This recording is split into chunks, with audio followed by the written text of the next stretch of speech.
Good evening, everyone, and welcome back to Scroll to Sleep. Tonight, we're stepping away from the endless feed and settling in with some calming Reddit tales. If these stories help you find some peace and quiet, please consider leaving a like and subscribing for more. Close your eyes, take a deep breath, and let's dive straight into the stories. Story 1.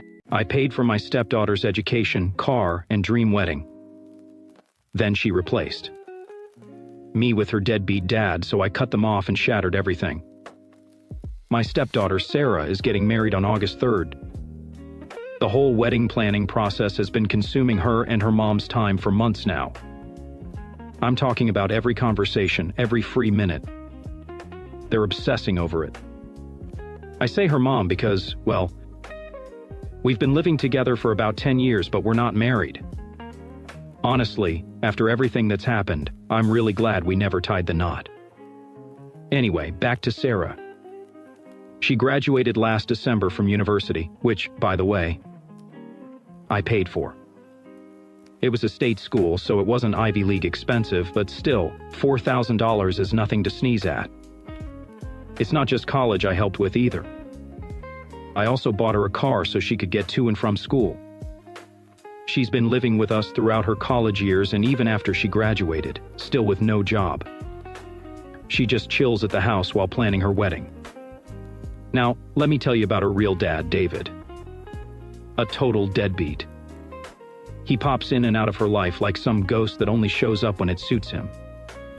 He's never contributed a penny to her education or paid any child support. Don't even get me started on that. Yet, Sarah worships the ground this guy walks on. Every time he shows up, she's all dad this and dad that, like he's some kind of superhero. Meanwhile, I've been the one holding it all together. Paying for everything. Being there when she needed anything. It's frustrating, but honestly, I've always just chalked it up to Lisa, my girlfriend, enabling it. She never pushed for child support in the settlement, and always made sure David had a place in Sarah's life, even when he'd disappear for months and break her heart over and over. Fast forward to the wedding planning. The venue holds about 250 people, which seems like a lot, but when you start adding up the bride's side, the groom's side, plus friends and family, it fills up fast. I figured since I'm footing most of the bill, I should at least get to invite a handful of people. I'm not asking for much, just 20 people, close friends, a couple of family members. You know, people who've been part of my life and helped me through the years. Lisa said, "Yeah, no problem, we'll take care of it," so I didn't think twice about it. Now, here's where things start to go south. One Saturday, I'm out golfing with one of my buddies, Jake, who's on my list of 20 people I wanted at the wedding. During casual talk, I asked him if he's coming, and he looks at me like I've got 3 heads. Or he says, "Nah, man, I didn't get an invite, but I got this announcement thing." I'm like, "What do you mean an announcement?"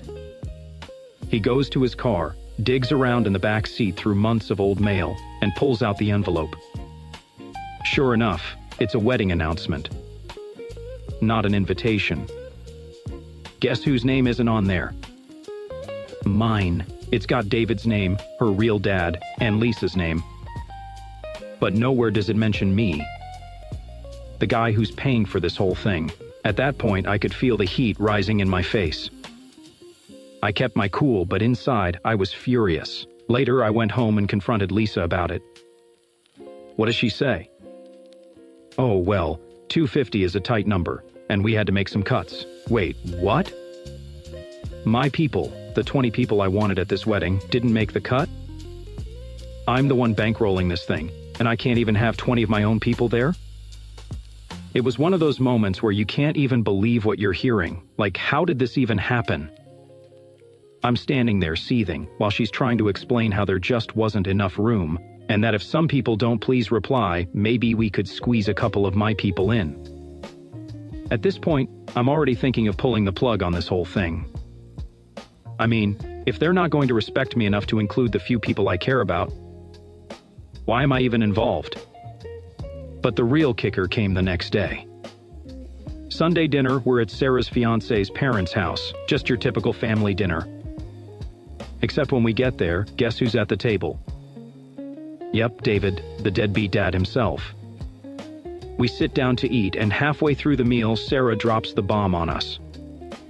She's all smiles, saying how excited she is because David is going to be able to make it to the wedding, and wait for it, he's going to be the one to give her away. The whole room erupts in excitement, like this is the best news ever. Her fiancé's family is clapping, David's grinning like he's just won the lottery. And I'm sitting there feeling like I just got sucker punched in the gut. It was like everything inside me froze. I couldn't believe what I was hearing. Here I am, the guy who's been there for her every step of the way, and now David, the guy who bailed on her over and over, is going to be the one to walk her down the aisle? I didn't know if I was going to cry, scream, or just flip the table over. I've never felt so disrespected in my entire life. I had to do something, so I stood up and raised my glass. "I'd like to make a toast," I said, and everyone went quiet. You could hear a pin drop.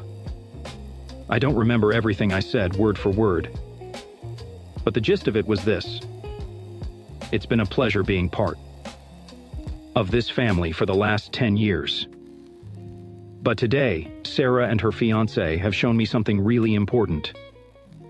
I used to think I was someone special in this family, but now I see I'm just the guy who pays the bills. Since David is clearly the one who matters, I'll be stepping down from paying for this wedding. He can take care of it from here. You could see the shock spread across their faces. David looked like he wanted to crawl under the table. Sarah just sat there, wide-eyed, and Lisa had this look on her face like she couldn't believe what was happening. I finished my drink, set the glass down, and said, "You can all let yourselves out." Just like that, I was done. Done with the wedding, done with Sarah, and done with Lisa. I transferred the money out of our joint account that night and started making calls to the vendors the next morning. I wasn't going to bankroll a wedding that I wasn't even really a part of. I started with the photographer. I'd already paid a deposit, but I figured it was worth a shot to get it back. The guy was actually pretty chill about it and said he'd refund me most of it, minus a small fee for holding the date. Whatever, that was fine with me. Better to lose a couple $100 than pay for a whole wedding I'm not even invited to anymore. Next was the caterer. This one had me a little worried because catering companies can be sticklers when it comes to refunds. But again, I lucked out. They had a waiting list of people wanting my date, so they didn't even blink when I asked for my money back. Full refund, no questions asked. At this point, I was feeling pretty good about my decision. Everything was falling into place. The only real hiccup was the venue. They wouldn't give me back the full deposit, but honestly, I expected that. They kept $1,500, which sucked. But considering I was about to drop $45,000 on this whole wedding, it was a small price to pay to get out of this disaster. I'm not going to lie. Part of me was waiting for the fallout. I knew Lisa wasn't going to take this well, and I was just bracing for the explosion. But you know what? She didn't say anything that night. Not a word. I slept in the guest room, expecting her to come knocking at some point, maybe to yell or cry or something, but no, silence. Honestly, that silence was worse than anything else. It was like she'd just given up. Like she didn't care enough to even fight for me or our relationship. The next morning, things finally hit the fan. I was sitting at the kitchen table, drinking my coffee, when Lisa came in holding Sarah's wedding planner. She dropped it on the table in front of me like it was some kind of evidence in a court case. I didn't say anything, just stared at her, waiting for whatever rant she was about to unleash. "You're ruining everything," she finally said. Her voice was cold, not even angry, just defeated. I took a deep breath. "I didn't ruin anything, Lisa. You and Sarah made your choices. I'm just reacting to them." She thumbed through the planner, showing me all the details they'd planned out, the flowers, the decorations, the music, everything. I just stared at it, barely listening. I was done. The whole thing was meaningless to me now. But one thing did catch my eye. There was a whole section dedicated to the father-daughter dance, and guess who they picked all the songs for? David. Not me, David. That was the final nail in the coffin for me. I actually laughed. It was just so absurd. At that point, I wasn't even a consideration in any of this. They didn't care about me. They cared about my wallet. Look, I said, pushing the planner back toward her. You and Sarah need to move out. I'm not paying for this wedding, and I'm done pretending like we're still family. You can stay with her fiancé's family or find somewhere else. But you're not staying here. She didn't say much after that, just grabbed the planner and walked out of the room. I sat there for a while, sipping my coffee, just thinking about everything. 10 years down the drain. It's funny how fast things can unravel when people show you who they really are. A few days went by without much happening. Lisa didn't try to talk to me, and Sarah avoided me like the plague. It was like we were strangers living in the same house. Then one morning I woke up to find that they were packing. I didn't ask where they were going. I didn't care. As long as they were out, that was enough for me. It was hard not to be petty while they packed. I wanted to throw some of their stuff in the garbage just out of spite, but I held back. I didn't want to lower myself to their level. Besides, I'd already won by pulling the financial rug out from under them. Lisa kept giving me these dirty looks while she packed, but Sarah wouldn't even make eye contact. Good, I didn't want to see her face anyway. They left that afternoon. No goodbyes, no final words, just silence. I locked the door behind them, and it was like a weight had been lifted off my shoulders. The house was quiet, and for the first time in a long time, it felt like it was mine again. That night, I changed the locks. Call me paranoid, but I didn't trust that they wouldn't try to come back and pull some stunt. After everything they'd put me through, I wasn't taking any chances. With the new locks in place, I finally felt like I had control over my life again. I sat on the couch that night, cracked open a beer, and just relaxed. It was weird. I hadn't felt this calm in months. No more wedding stress, no more dealing with Sarah's entitled behavior, no more walking on eggshells around Lisa. I was free. A week later, I heard through the grapevine that they were trying to downsize the wedding. Apparently, Sarah's fiancé's parents were stepping in to help cover the costs, but even they weren't too thrilled about it. I guess Lisa had burned a few bridges along the way. And get this, she actually tried to write herself a check from our joint account the day after the blow-up. Too bad for her, I'd already moved the money. Nice try, though. Now, I'm not saying I'm happy about how things ended, but I'll be honest, I feel a hell of a lot better than I did before. I wasted too much time and money on people who didn't appreciate me. It's crazy how clear things become when you take a step back and really look at the situation. Looking back, I should have seen the signs way earlier. Sarah always had a thing for her real dad, and Lisa never put her foot down. I should have known I was just the guy paying the bills, nothing more. But hey, lesson learned, right? Now I get to move on with my life without the weight of their crap dragging me down. So yeah, that's where I'm at. The house is quiet, I've got my peace back, and I'm done with all their drama. If I hear more about the wedding, I'll let you guys know, but honestly, I'm not going out of my way to find out. Let them deal with their mess. I'm just glad I'm out of it. So after Lisa and Sarah moved out, things got quiet. Like, really quiet. It was weird at first. 10 years of noise and chaos. And now it's just me. I thought it would feel lonely, but honestly, it was peaceful. No more wedding drama, no more worrying about Sarah's constant attitude or Lisa guilt-tripping me, just silence. But then came the aftermath. The part I didn't really expect. Once the dust settled, I started getting calls, not just from Lisa or Sarah, nah, they stayed away, but from people who heard through the grapevine that I'd pulled the plug on the wedding. I guess word spreads fast when you've got drama this big. The first call was from one of Lisa's friends, Maggie. She's always been one of those always in everyone's business types. She calls me up acting all concerned like, "Oh, I heard what happened. Are you okay? Now let me be clear. Maggie is not someone I'd consider my friend. She's Lisa's friend, the kind of person who always took Lisa's side in every little argument we ever had. So when she's pretending to care, I know it's just because she's fishing for gossip. I wasn't in the mood for that crap. Maggie, I'm fine, I told her. It is what it is. Sarah and Lisa made their choices, I made mine. That wasn't good enough for her. She kept pushing, asking for details, trying to make it sound like she was worried about me.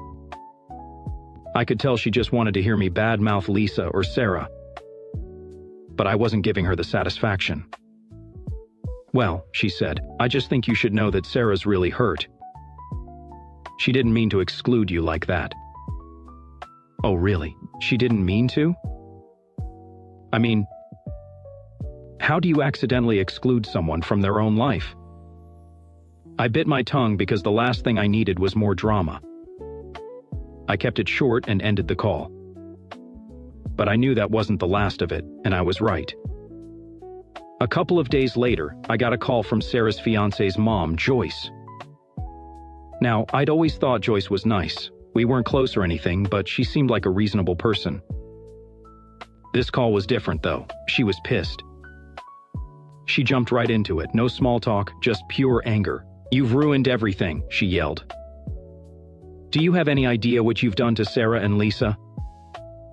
This wedding was supposed to be perfect, and now they're scrambling to fix your mess. I didn't even know where to start. Here's this woman, who has never paid for anything, telling me I've ruined things because I stopped paying for a wedding I wasn't even invited to. I took a deep breath and tried to keep my cool. Joyce, I didn't ruin anything. Sarah and Lisa did this to themselves. I'm not paying for a wedding that I've been excluded from. If they want a wedding, they can figure it out. She wasn't having it. She went on and on about how I was being selfish and how I should have just sucked it up for Sarah's sake. And the best part? She even suggested that I should still come to the wedding for appearances. Yeah. Because pretending everything's fine after being disrespected is exactly what I'm interested in doing. I told her, Look, Joyce, if you're so concerned about the wedding, why don't you pay for it? I'm done.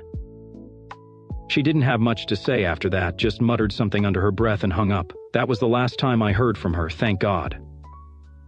But it didn't stop there. Sarah finally decided to reach out about a week after she and Lisa moved out. She texted me, which honestly kind of pissed me off. Like, she couldn't even call after everything that happened. She just sends a quick text like it's no big deal. Her message was short and to the point. I'm really disappointed in how you handled things. I thought you'd be more understanding. Understanding? I stared at that message for a good 5 minutes before I even knew how to respond. Understand? She seriously thought I was the one who needed to be more understanding. I've spent the last 10 years supporting her, paying for her education, her car, and now her wedding. And she thought I needed to be more understanding. I finally texted back, I'm disappointed too, Sarah, but I've done enough for you. I'm not paying for a wedding that I'm not part of. Good luck with everything. That was it.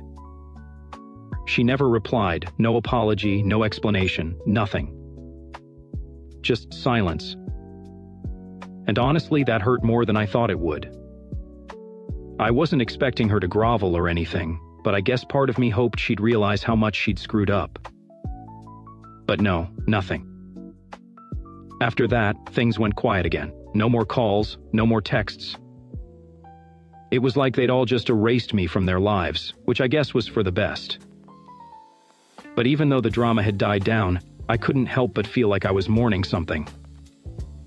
10 years of my life. And now it was all gone. Lisa, Sarah, the future I thought we had, it was all just over. I started getting back into my routine, though. Work kept me busy, and I reconnected with some old friends. It was weird at first, not having Lisa around. But eventually, I started to feel like myself again.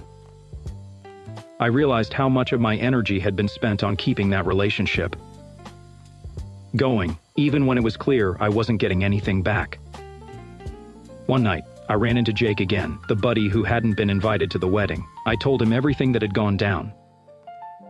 He just shook his head and laughed. "Man, you dodged a bullet," he said.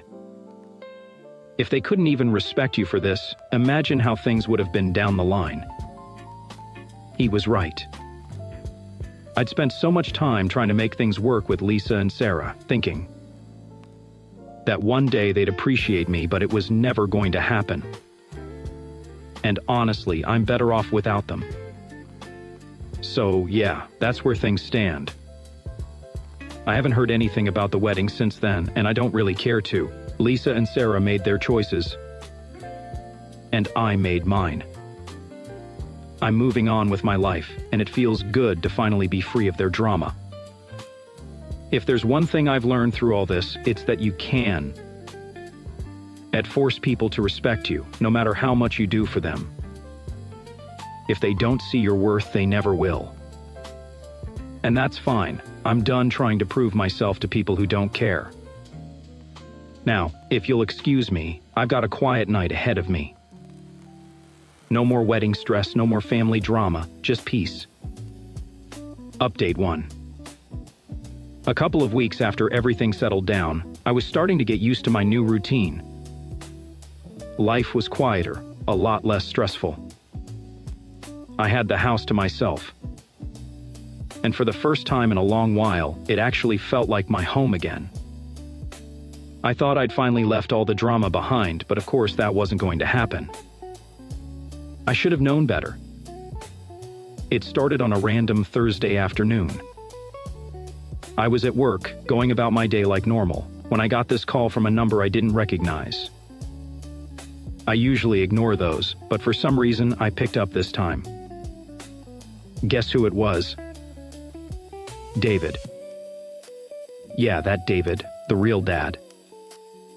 I hadn't spoken to this guy in years, and suddenly he's calling me out of nowhere. At first, I wasn't even sure what to say. I just stood there, holding the phone, half expecting him to apologize or maybe say something to explain why he's calling me. But no, he jumped straight into it like we're old pals. "Hey man, listen, I need to talk to you about something important," he says, his voice all casual, like this is just a normal chat. I'm thinking, what the hell does this guy want? But I stayed calm. Okay, what's up? Then he hits me with the craziest thing I've ever heard. He starts telling me how he's been hearing from Sarah and Lisa about how I've overreacted by pulling out of the wedding. Overreacted? This guy, who's barely been in Sarah's life, has the audacity to call me up and say I'm the one in the wrong? He said something about how I should have just let it go for Sarah's sake, that I should have been the bigger person and stayed involved. I was fuming. Here's this guy who swoops in at the last minute to play the role of the loving dad, telling me how I should have handled the situation. The same guy who abandoned her over and over again while I was there every day paying for everything, making sure she had what she needed. I couldn't believe it, but it gets worse. After lecturing me about how I was wrong, he drops the real reason he's calling. Apparently, Sarah and her fiancé were struggling to make ends meet with the wedding. After I pulled out and David was trying to convince me to pitch in again. He actually had the nerve to ask if I could help him pay for the wedding, the same wedding I wasn't even invited to. I couldn't help it, I started laughing. I didn't mean to, but the whole thing was just too ridiculous. This guy seriously thought I'd hand over my hard-earned money to bail him out after he and Sarah pushed me aside? Nah. Not a chance. David, I said, still trying to stop myself from laughing.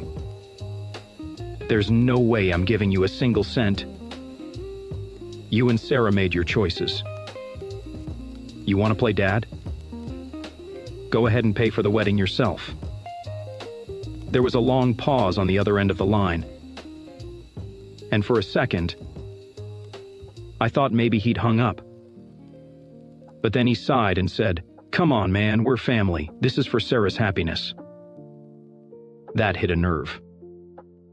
Family? I've spent 10 years trying to be there for Sarah. Trying to build a family. With her and Lisa, and now, suddenly, he's family because it's convenient? I wasn't having any of it. "We're not family," I said, my voice harder than I meant it to be. "You haven't been around. You don't get to play the family card now just because it suits you. If you really care about Sarah, then you figure it out." I'm done, and then I hung up. I'm not proud of it, but at that moment, I didn't care. I was done being the nice guy, done being walked over. The whole thing left a bad taste in my mouth, though. It wasn't just the fact that David had the nerve to call me, it was the fact that Sarah and Lisa were still trying to use me, even after I made it clear I was out. I couldn't believe they were desperate enough to send David to try and get money out of me. But if you thought that was the end, oh boy, you'd be wrong. A few days later, I got another call, this time from Sarah herself. She hadn't spoken to me since the whole wedding debacle went down, so I figured something must have happened. Part of me thought maybe she's realized what a mess this has all been and wants to apologize. Stupid, right? I answer the phone, and before I can even get a word in, she's already going off. Why are you making things harder for everyone? Do you know how much stress you've put me under? You should have just gone along with it. Why couldn't you just be supportive? I'm standing there, phone in hand, just stunned. I don't even know how to respond at first because it's like she's talking to a different version of me. One who apparently hasn't done anything for her over the last decade. "Sarah," I said, trying to stay calm, "I was supportive. I've been supporting you for 10 years. I paid for your school, your car, everything. But I'm not paying for a wedding I've been cut out of. That's not how this works." She wasn't having it. She kept going on about how I was ruining everything and how I needed to stop being selfish. I couldn't believe it. Here I was, the guy who had been there for her every step of the way, and now I'm the selfish one because I won't bankroll a wedding where I've been erased? That's when I realized I wasn't dealing with the same Sarah anymore. The Sarah I helped raise, the one I'd spent years supporting, was gone. She had been replaced by someone who only saw me as a means to an end. As long as I was paying, I was useful, but the moment I said no, I was the villain. It hurt more than I'd like to admit, but in that moment, I made peace with it. I wasn't going to change her mind, and I wasn't going to win this argument. I'd already won by walking away from the wedding, and that was enough. "Look, Sarah," I said, my voice steady. "You've made your choices. I've made mine. I wish you and your fiancé the best, but I'm done. You're on your own." And that was it. She didn't reply, just hung up. After that, I knew I had to close this chapter for good. I was done being the guy they turned to only when they needed something. I deserved better than that. So I started focusing on myself. My job, my friends, my life. And you know what? It felt good. Sure, it stung at first, but sometimes you have to walk away from people who don't see your value, and that's exactly what I did. Update 2: after all the crap with Sarah and David calling me to basically beg for money, things started to calm down. Or at least I thought they did. I guess when you cut people out of your life, you expect everything to just stop. like the drama goes away and you finally get to live in peace. I was about to learn it doesn't work like that. Not with people like Sarah and Lisa. A few weeks after Sarah's last call, I got home from work and there was this letter in my mailbox. No return address, just my name scribbled on the front. I already had a bad feeling about it before I even opened the thing. Sure enough, it was from Lisa. The letter was full of the usual garbage. She starts by acting like she's trying to be reasonable, saying she understands why I pulled out of the wedding but that it was unfair to leave them scrambling. She said I should have had more respect for Sarah's feelings and helped her out for old time's sake. Yeah, right, like I'm going to forget everything that's happened and just swoop back in with my wallet because they can't figure out how to pay for their own mess. But then Lisa goes further.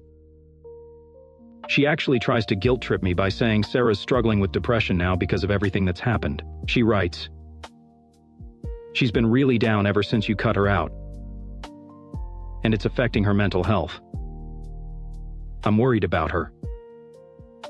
Maybe if you could sit down with her and have a heart-to-heart, things would be different." That hit me harder than I expected, not because I believed her, but because part of me wanted to. I'd spent 10 years raising Sarah like my own kid. And even after all this, there was a small part of me that still wanted to make things right. But I couldn't. I knew if I went back into their lives, it would be the same cycle all over again, me giving, them taking, and me ending up feeling used. I threw the letter in the trash and went inside. I wasn't about to let them drag me back into their drama. Still, it stuck with me for a few days. I kept thinking, what if she's really struggling? What if I'm the one who pushed her over the edge? But then I remembered everything Sarah did. How she cut me out of the wedding, how she replaced me with David. This wasn't my mess to fix. They made their choices, and I made mine. A couple of weeks later, I got a call from Jake, my buddy from the golf course. He's been one of the few people who stuck by me through all this. He invites me over for a barbecue, says he's got some news. I figure, why not? It's been a while since I hung out with the guys and I could use a distraction. So I head over to Jake's place, and as soon as I walk in, I can tell something's up. There's this weird energy in the air, like everyone knows something I don't. We're all standing around the grill, cracking open a couple of beers, when Jake pulls me aside. "Dude, you're not going to believe this," he says, grinning like he's about to drop the juiciest gossip ever. I roll my eyes, expecting some dumb story about one of the guys getting into trouble, but then he hits me with it. Sarah's wedding got canceled. I almost spit out my beer. What? Canceled, like completely. He nods, and I can see he's trying not to laugh. Yeah, man, apparently there was some big blow-up between her and her fiancé's family, and the whole thing just fell apart. I didn't know whether to laugh or feel sorry for her. Part of me was like, serves her right, but another part of me remembered all the time and money I had put into that wedding before everything went sideways. All those months of planning, all the drama, and now it was just over. I asked Jake for more details, and he told me that Sarah's fiancé's family wasn't too happy with how things had been going.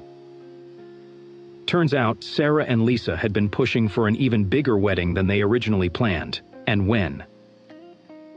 They couldn't afford it without my help. They tried to get her fiancé's parents to cover the difference. Apparently, that didn't go over too well, and after a few big arguments, the whole thing just collapsed. Part of me wanted to reach out to Sarah, maybe to see how she was holding up, but I stopped myself. I knew if I got involved again, it would just drag me back into the drama, and honestly, after everything they put me through, I didn't owe them anything. The barbecue went on, and I tried not to think too much about it, but later that night, when I got home, it hit me. This was it. The wedding was canceled, the relationship was done, and there was nothing left to tie me to Sarah or Lisa anymore.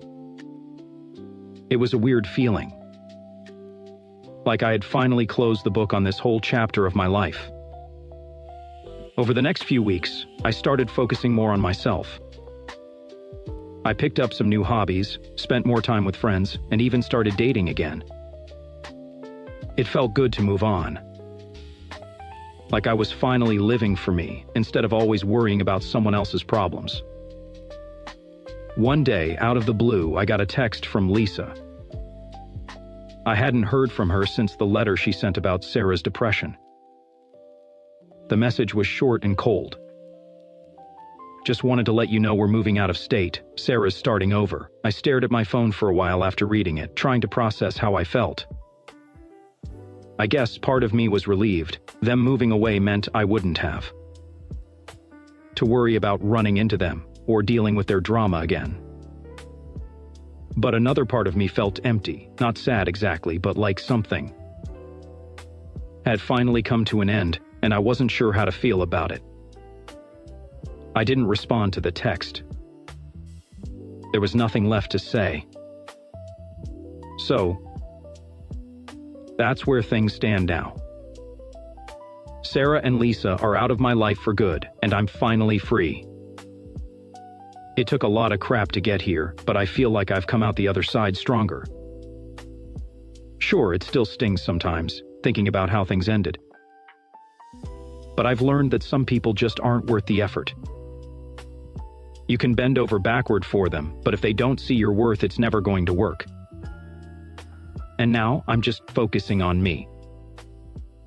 It's funny how much better life gets when you stop putting your energy into people who don't appreciate it. Story 2.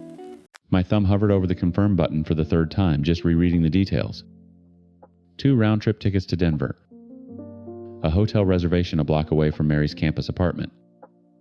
A dinner reservation at some ridiculously trendy steakhouse she'd been dying to try. The plan was locked and loaded. I grinned, snapping a screenshot and firing it off to her. Asterisk. Asterisk. Me, asterisk, asterisk, asterisk. It's official. Operation First Legal Drink is a go. Asterisk. Her reply was almost instant. A string of excited emojis followed by asterisk, asterisk, Mary, asterisk, asterisk, asterisk. I cannot wait. Best big brother ever. Asterisk. I felt a familiar warmth spread through my chest. For as long as I can remember, it's been me and Mary against the world. Or more specifically, me and Mary against Dad. To him, I was the son who could do no wrong. I played football, got decent grades, went into a respectable field. I was his reflection, the one he could brag about to his buddies at the golf course. Mary, on the other hand, was the artist. The quiet one with a sketchbook and the purple hair phase in high school. She didn't fit into the neat little box he'd built for his kids, so he just stopped trying. I remember her 10th birthday. He'd promised to take us all to a theme park. I woke up to him shaking my shoulder, whispering, "Come on, champ. Let's go, hit the cages." We spent the whole day at the batting cages, just the two of us. When we got home, Mary was sitting on the front steps, her party dress wrinkled. She'd been waiting there for 6 hours. He'd completely forgotten. I'll never forget the look on her face when he just shrugged and said, "Oh, right. Well, happy birthday, kiddo. We'll do something next weekend." We never did. So, when she turned 20, I made her a promise. I told her that for her 21st, no matter where I was or what I was doing, I would fly out to her and buy her that first legal drink. It wasn't just about the alcohol. It was a line in the sand. A declaration that her milestones mattered. That times mattered. My phone buzzed again, pulling me from the memory. It was a group text from Dad. The other recipients were a handful of his relatives and his fiancée Janice. Asterisk, asterisk, Dad, asterisk, asterisk, asterisk. Hey everyone, quick update on the wedding. The venue had a last-minute cancellation on a prime Saturday, so we jumped on it. Saves us a ton of money. Mark your calendars for October 12th. Can't wait to celebrate with you all. Asterisk. I stared at the screen. My blood ran cold. October 12th. Mary's 21st birthday. There was no way. It had to be a mistake. A typo. He couldn't be that oblivious. I checked my calendar, my heart pounding a frantic rhythm against my ribs. Nope. No mistake.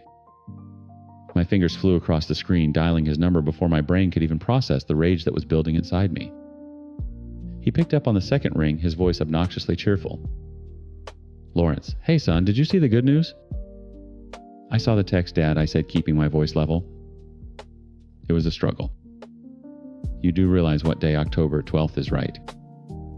There was a brief pause on the other end. I could practically hear him shrugging. It's a Saturday. What about it? The calm I was fighting for snapped. It's Mary's 21st birthday. Her time's 21st asterisk. Oh, right, he said the dismissal, in his tone so profound it felt like a physical blow. Well, these things happen. The venue is spectacular, you should see it. And getting it on a Saturday for that price is a miracle. I squeezed the bridge of my nose, trying to fend off the headache that was blooming behind my eyes. Dad, I already have plans. I have a flight booked to go see her. We've had this plan for months. I promised her I'd be there. Well, you'll have to cancel it, he said, as if it were the most obvious thing in the world. Lawrence, it's my wedding. I need my best man there.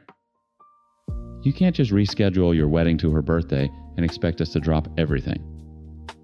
He sighed, a long put-upon sound he always used when he felt he was dealing with someone being unreasonable. It's just a date. She can celebrate her birthday the day before or the day after.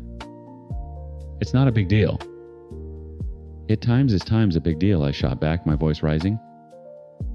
It's the one milestone she was actually excited about, and you just bulldozed right over it without a second thought. Did you even mention to Janice that it was Mary's birthday? Of course not. Why would I? It's irrelevant, he said. Then came the line that lit the fuse. Look, it's not like she'd be celebrating with us anyway. You know how she gets. She'd probably just sit in a corner and mope. It's better this way. Asterisk. It's better this way. Asterisk. The words echoed in my ears. He didn't just forget. He didn't just overlook it. He saw the conflict as a convenient way to exclude his own daughter from another family event. He had written her off so completely that her absence was a feature, not a bug. All the air left my lungs. The anger was suddenly replaced by a cold, hard certainty. This wasn't a scheduling conflict anymore. This was a choice. And he had already made his. Lawrence, you still there, my dad asked, his voice laced with impatience. So we're good, right? You'll handle your flight. I opened my mouth to speak, but nothing came out. My throat was tight, my jaw clenched so hard I thought my teeth might crack. I was looking at the plane ticket confirmation on my computer screen at the promise I'd made to my sister. My phone vibrated in my hand with an incoming text notification. It was from him again, sent while I was silent on the line. I pulled the phone away from my ear to look. Asterisk, asterisk, dad, asterisk, asterisk, asterisk. Just sent you the link for the Tux rental. Need your measurements by tomorrow. You're the best man after all. Asterisk. I took a slow, deliberate breath, the Tux rental link glowing on my phone screen like a tiny digital middle finger. The calm I'd been searching for finally arrived cold and sharp as a shard of glass. No, I said. The word was quiet, but it landed with the force of a slammed door. No? What do you mean, no? My dad sputtered on the other end of the line. Lawrence, did you not hear me? I need you to handle the flight. It's my wedding. And I heard you, I said, my voice dangerously even. The answer is no. I'm not canceling my trip. I'm not breaking my promise to my sister. I will be in Denver on October 12th. The silence that followed was heavy with disbelief. You're choosing her birthday party over my wedding. Are you serious? I'm choosing my sister, Dad. For once, someone in this family is going to choose her. He let out a bark of a laugh, but it was hollow, laced with fury. This is ridiculous. You're being melodramatic. Look, I'll even compromise. I could hear the shift in his tone, the smarmy, magnanimous voice he used when he thought he was solving a problem he'd created. Bring her with you to the wedding. She can have a glass of champagne with the bride and groom. It'll be a great story. Her 21st birthday at her old man's wedding. My vision went white at the edges. The sheer breathtaking arrogance of it stole my breath. To him, she wasn't a person with her own life and her own milestone. She was a prop, a fun little anecdote he could trot out for his new in-laws. Her entire birthday, the one I'd promised, would be entirely about her, reduced to a footnote in Times His Times Day. So she can spend her 21st birthday watching the father who forgot she existed get married for the third time. Yeah, Dad. Great story. Watch your tone, he snapped. It's a perfectly reasonable solution. My God, Lawrence, you have to see the bigger picture here. Birthdays come every year, weddings don't. That was it. The final piece of the puzzle, the ultimate justification for a lifetime of neglect. It all clicked into place. I almost laughed. This is your third wedding, Dad, I said, the words coming out ice cold. So it's not that special. But my sister only turns 21 once. The line went dead. He didn't say another word. He just hung up. I stood there in my quiet apartment, the dial tone buzzing softly in my ear. My hand was shaking, not from anger anymore, but from the adrenaline crash. I had finally said it. I had finally truly stood up to him. For the next few hours, there was nothing. The silence from him was a roaring void. I tried to work, but I just stared at my monitor replaying the conversation. Then my phone lit up. It was a text from Janice. Asterisk, asterisk. Janice, asterisk, asterisk, asterisk. Lawrence? I don't know what you said to your father, but he's absolutely miserable. He's so hurt. This day is supposed to be the happiest of our lives, and you're spoiling it. Can't you please just reconsider for his sake, asterisk? I tossed the phone onto the couch as if it were on fire. Asterisk. Spoiling it. Asterisk. Me. I was the problem. Not the man who scheduled his wedding on his daughter's birthday. Before I could even formulate a response, the phone started ringing. The caller ID read Aunt Carol. Dad's sister. His number one cheerleader. I let it go to voicemail. A minute later, the notification popped up. I listened, my stomach churning. Lawrence, this is your aunt. Her voice was tight with disapproval. Your father just called me completely distraught. How could you be so selfish after everything he's done for you? To throw it all back in his face over some silly birthday party for Mary. She's always been difficult, you know that. You need to be the bigger person here and apologize. You're tearing this family apart. The phone buzzed again. An unknown number. Then a text from a cousin I hadn't spoken to in a year asking if I was okay and saying my dad was worried. It was a coordinated attack. A guilt and shame carpet bombing. For a second, I felt a flicker of doubt. The words hit their mark times selfish, tearing the family apart asterisk. The conditioning of a lifetime is a hard thing to break. Was I just being cruel? Did I have to say it like that? The harshness of my words echoed in my head. Then, clear as day, I saw it again. Mary, 10 years old, sitting on the front steps in her wrinkled party dress. Her face a mask of disappointment as Dad walked past her without a second glance.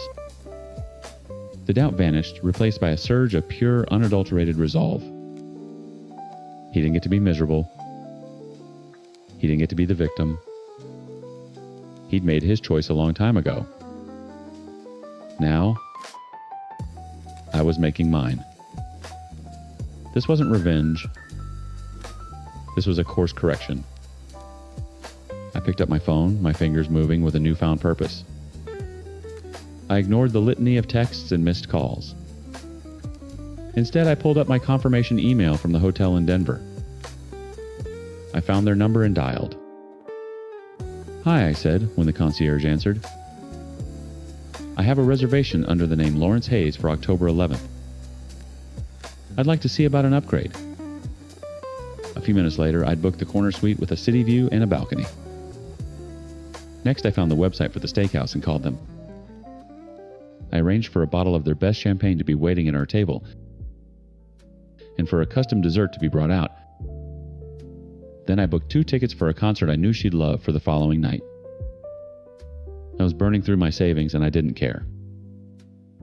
The campaign of calls and texts could continue. Let them call me selfish. Let them think I was ruining everything. They didn't matter. He didn't matter. Only one thing did. I pulled up my text thread with Mary and typed, asterisk, asterisk, me, asterisk, asterisk, asterisk. Change of plans. I'm flying in a day early. Pack something nice. I'm taking my sister on a proper 21st birthday bender. Asterisk. Her reply was immediate, another explosion of happy emojis. Asterisk, asterisk, Mary, asterisk, asterisk, asterisk. You serious? This is going to be the best birthday ever, asterisk. I smiled, a real smile for the first time all day. Yeah, I thought pulling up the airline's website to change my flight. It absolutely is. Story 3. The bass from the bar's speakers thumped against my ribs like a second, anxious heartbeat. The Vortex was Lena's choice, a place she swore had better energy than our old haunts. It was all exposed brick, dim lighting, and a crowd that dressed like they were constantly auditioning for a music video. I hated it. But Lena loved it. And after 5 years, you learn to compromise. You learn that love sometimes means holding your girlfriend's purse while she shouts drink orders over the noise. I was doing just that, a leather clutch tucked under my arm like an awkward football, when I saw him. His name was Kyle, and he was the barback. I knew this because Lena had pointed him out an hour earlier with a giggle. Look at his arms, Mark. I bet he could crush a watermelon with his thighs. I'd shrugged it off. Lena was flirty, always had been, and I'd never been the jealous type. I trusted her. That trust was beginning to feel like a naive, brittle thing. I'd lost sight of her for 10 minutes after a work friend called. When I found her, she was tucked into a shadowy nook near the restrooms, the same Kyle leaning into her space. His body language was a possessive cage. And Lena, she was tilted back, laughing at something he'd said, her hand resting on his leather-clad forearm. My feet carried me forward before my brain could formulate a plan. The noise faded into a dull roar in my ears. As I got closer, I saw it. Kyle dipped his head, his lips brushing the sensitive skin of her neck, just below her ear. It wasn't an accident. It was slow, deliberate. And Lena didn't pull away. She let her eyes flutter closed for a second, a smirk playing on her lips. The world narrowed to that single point. The 5 years, the shared apartment, the plans for a future, it all felt like it was crumbling at the edges. Lena, I said, my voice surprisingly steady despite the storm inside. Her eyes snapped open.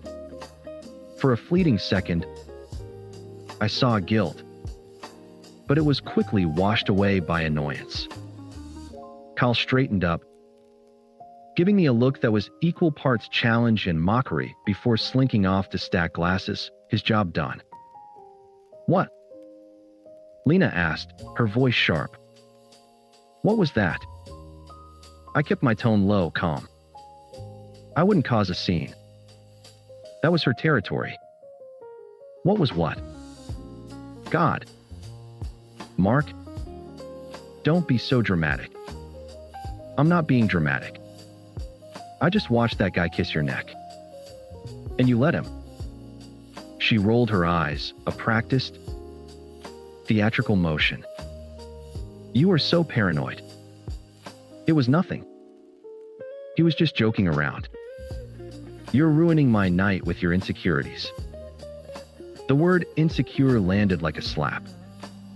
It was her go-to weapon, the ultimate dismissal. Any valid concern I ever raised was neatly filed under Mark's insecurity. Insecurities? I repeated, the calm starting to crack. Lena, he had his hands on you. He kissed you. That's not a joke. That's disrespect. To you and to me. See? There you go again, she hissed, stepping closer so her friends wouldn't hear. Making everything about you. He's fun. And you're standing here being a buzzkill. He knows how to have a good time. Unlike you. I looked at her, really looked at her. The woman I'd woken up next to for half a decade. The woman whose family I spent holidays with. The woman I'd driven to the ER at 3 a.m. when she had a kidney stone. In that moment, she was a stranger. Her eyes, usually so bright and full of life, were hard and glittering with contempt. So what are you saying, Lena? I asked, my voice hollow. I'm saying I'm not going to let your issues dictate my life, she said, jabbing a finger into my chest. He's exciting. He's alive. You're just safe. And tonight, safe is boring. She glanced over my shoulder toward the bar, where Kyle was now watching us with a smug grin. The choice was made. You're ruining my night with your insecurities, she repeated, as if saying it again would make it true. I'm going with him. At least he knows how to party. She didn't wait for a response. She turned on her heel, her skirt flaring, and walked straight to Kyle. He threw a heavy arm around her shoulders, and she leaned into him, laughing as if I had never existed. She didn't look back. I stood there, frozen in the nook they had just vacated. The bass kept thumping. People jostled past me, laughing, living their lives. I could feel the eyes of her friends on me from across the room. A mixture of pity and secondhand embarrassment. The humiliation was a hot, thick wave, threatening to pull me under. I wanted to scream. I wanted to flip a table.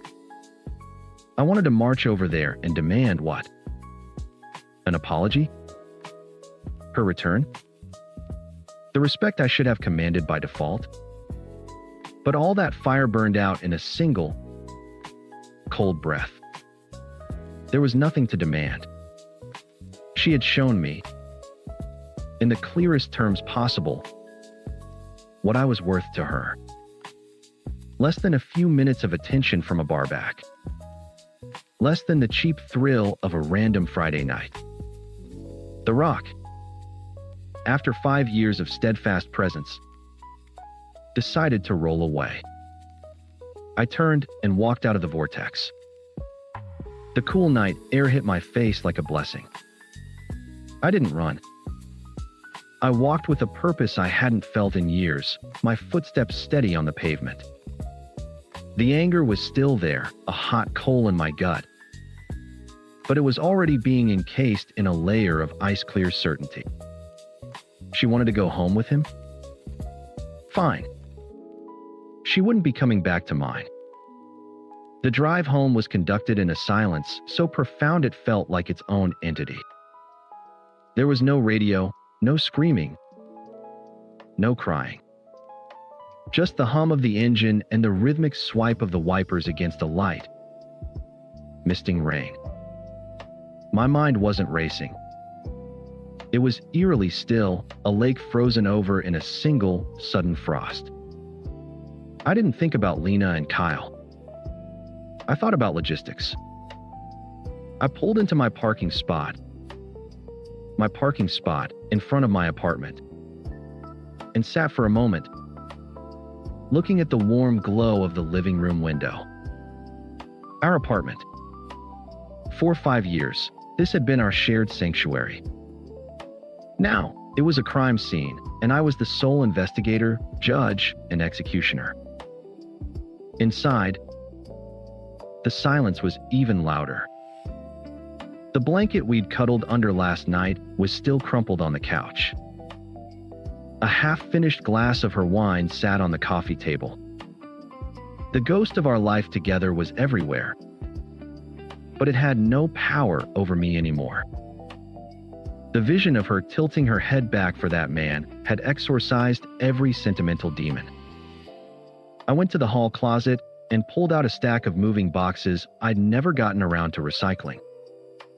I laid them out on the living room floor with the methodical precision of an assembly line worker. Then, I walked into the bedroom. I started with her side of the closet. I didn't smell her sweaters or reminisce over the dress she wore to our friend's wedding. I simply took armfuls of clothes and dumped them into the first box. Dresses, blouses, jeans. It was just fabric now. Meaningless. I moved to her dresser, emptying drawers of lingerie, socks, and the ridiculous collection of expensive skincare products that littered the top. Each item was a relic of a civilization that had just collapsed. The jewelry box I'd given her for our 3rd anniversary. I placed it carefully on top of a pile of sweaters. I wasn't a thief. I was just a curator returning exhibits. It took 2 hours. 4 large boxes, neatly taped shut and labeled with a Sharpie. Lena. I lined them up by the front door like soldiers awaiting deployment. They looked pathetic there, a life condensed into cardboard. Then, I called a 24-hour locksmith. The man who showed up an hour later was in his 50s, with a kind, tired face. He took one look at the boxes, then at me, my own face, probably a mask of grim determination. "You sure about this, son?" he asked, his voice gravelly. "It's permanent." "I've never been more sure of anything," I said, and the truth of it resonated in my bones. He nodded, as if he'd seen this scene 1,000 times before, and got to work. The whir of his drill biting into the doorframe was the sound of finality. When he handed me the 3 new keys, they felt cold and heavy in my palm. Symbols of a new lock, a new life, a new set of rules where my peace was the only currency that mattered. I paid him in cash, thanked him, and closed the door. The click of the new deadbolt sliding home was the most satisfying sound I had ever heard. I didn't wait up. I didn't stare at my phone. I took a long, hot shower, washing the smell of that bar and her betrayal off my skin. Then I went to bed, on my side, in the center of the mattress, and slept a dreamless, untroubled sleep for the first time in months. The next evening, I was meal prepping chicken and rice, a simple, clean task for my new, simple, clean life, when I heard the familiar click-clack of her heels in the hallway. My body went still, a hunter sensing prey. The key scraped at the lock, jiggled, scraped again. A sharp, impatient knock. "Mark? Are you in there?" My key isn't working. I wiped my hands on a towel and walked to the door. I didn't open it. I stood there, waiting, listening to her confusion curdle into frustration. "Mark, open the door." "This isn't funny." I leaned close to the wood. It's not your home anymore, Lena. There was a beat of stunned silence. What are you talking about? Open the door. Now. I'm not joking. You made your choice last night. Her voice shifted from anger to a wheedling tone. Come on, baby. Let me in. I'm sorry about last night, okay? I had too much to drink. It was a stupid mistake. I said nothing. The silence was my answer. The knob rattled violently. Mark. Seriously. Open the damn door. My stuff is in there. Your stuff is in boxes right here. I said, my voice flat. You can have it. Just tell me when you're coming to get it, and I'll leave it outside. This was not the script she had written. In her version, I was supposed to be angry, to yell, to demand an apology, a performance that would still center her, that would still give her the power. This calm, immovable object was something she didn't know how to handle. I heard a choked sob. Please, you can't do this to me. I walked away from the door and back to my kitchen. My phone, on the counter, began to buzz. Then it buzzed again. And again. I finished seasoning my chicken while the notifications piled up. When I was done, I picked up the phone. Lena, 7:14 p.m. Mark, please. I'm sorry. I'm so sorry. It was a huge mistake. Lena, 7:22 p.m., he was a jerk, okay? He left me at his gross apartment this morning and blocked my number. I had to take an Uber home with no money. Lena, 7:35 p.m., you were right. You're always right. I was stupid. I need you. I have nowhere else to go. Lena, 7:41 p.m., are you really going to ignore me? After everything we had. I love you. Lena, 8:02 p.m., fine. Be that way. You're really going to be this petty? You're going to throw away 5 years because of one night? Lena, 8:17 p.m., I hate you. I hope you're happy. You're a cold-hearted bastard. I read them all. Each message was a layer peeling back, revealing the hypocritical core beneath. It was never about love, only about convenience. Her final message, the angry one, was the most truthful of all. I didn't feel anger. I didn't feel pity. I felt a profound, settling clarity. The chapter was over. It was time to write the final sentence. I put the phone down, walked to the door, and for the first time since she'd left with Kyle, I opened it. I opened the door to a ghost of the woman I'd known. The carefully crafted party girl from last night was gone.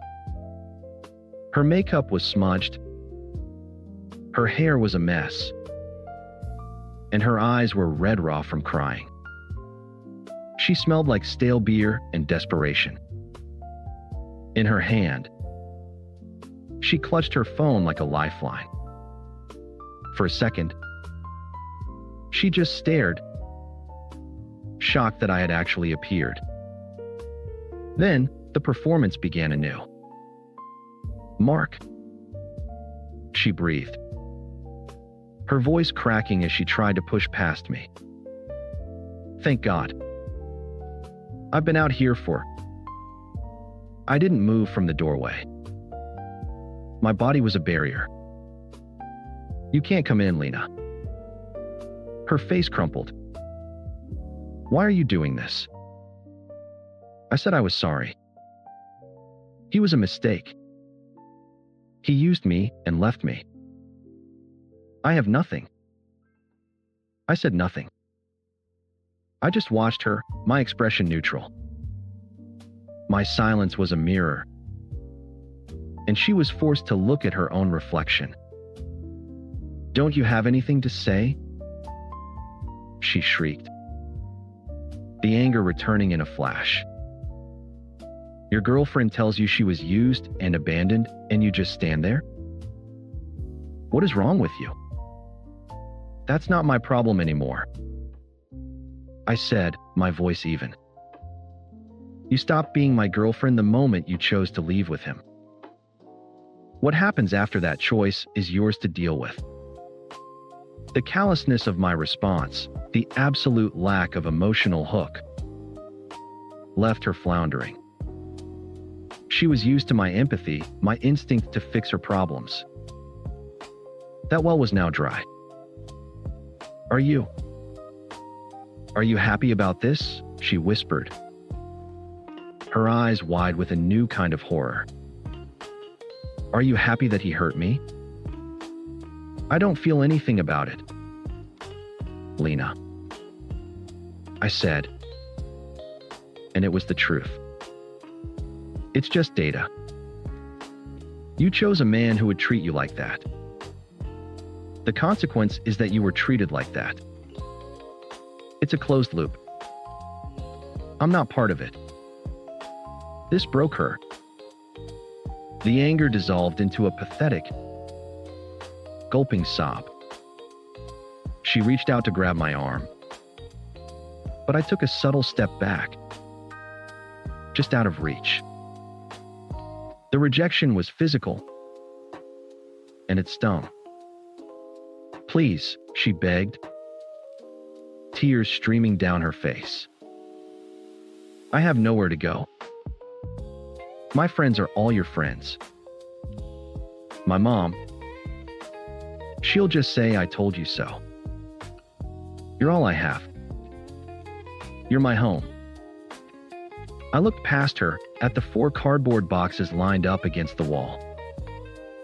I bent down and picked up the first one, heavy with her clothes. Here, I said, placing it on the doorstep in front of her. This is your home now. I went back for the second box. Her pleading turned to bargaining. We can go to counseling. I'll quit going to those bars. I'll block every guy you want. Just let me in. Please, Mark, I love you. I placed the second box on top of the first. You don't love me, I said, my tone matter of fact, like I was stating the time. You love the safety net I provided. There's a difference. I retrieved the third box. The finality of my actions was sinking in, and her panic was reaching a fever pitch. You owe me, she screamed, her voice echoing in the quiet hallway. 5 years. You don't get to just throw me away like trash. I set the third box down and looked her dead in the eye for the first time since I'd opened the door. The last vestiges of the love I'd felt were gone, incinerated in the cold furnace of my clarity. I'm not throwing you away, Lena. You threw us away. In a bar for a cheap thrill. I'm just the one who bothered to take out the garbage. I turned to get the final box, the one with her jewelry and precious things. When I came back with the last box, she was slumped against the wall, defeated. The fight had gone out of her. She just watched me, her face a mask of utter loss, as I placed the final piece of her old life at her feet. I'll call your sister for you, I said. She can come pick you up. Her head snapped up. Don't you dare. I don't want her to see me like this. That, unfortunately, is no longer my concern. I took my phone out of my pocket. "Wait," she said, her voice a broken whisper. She looked at the boxes, then at my face, searching for any crack in the armor. There was none. "So this is it. After everything, you're really just done?"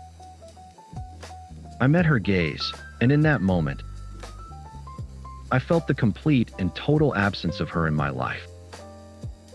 She was a stranger standing in a hallway. The history we shared felt like a story I'd read about someone else a long time ago. "Yes, Lena. I'm done." I took a slow, deliberate breath, feeling the clean, free air of my new reality fill my lungs.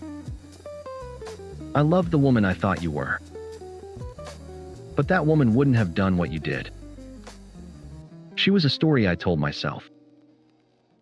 You're just the disappointing ending." I saw the words land, each one a nail in the coffin of our relationship. There was no anger left in her, just a dawning, terrible understanding.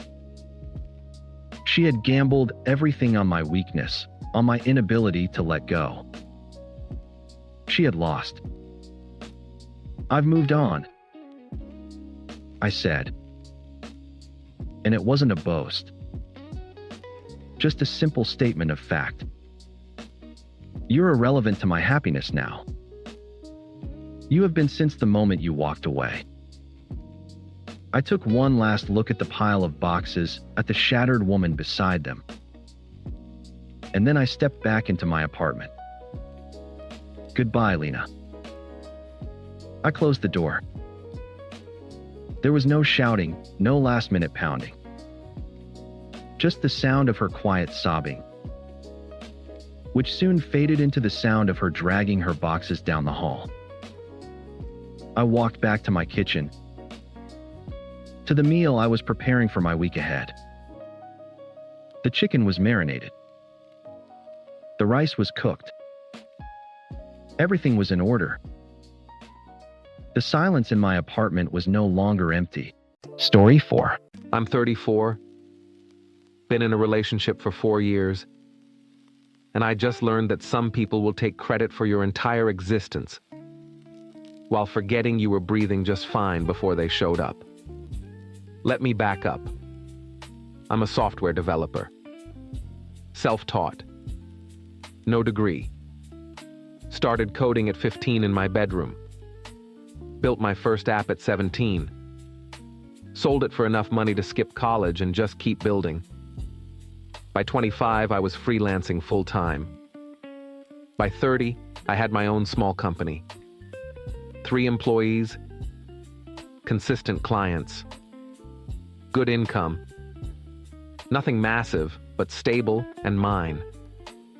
I met her at a tech meetup 4 years ago.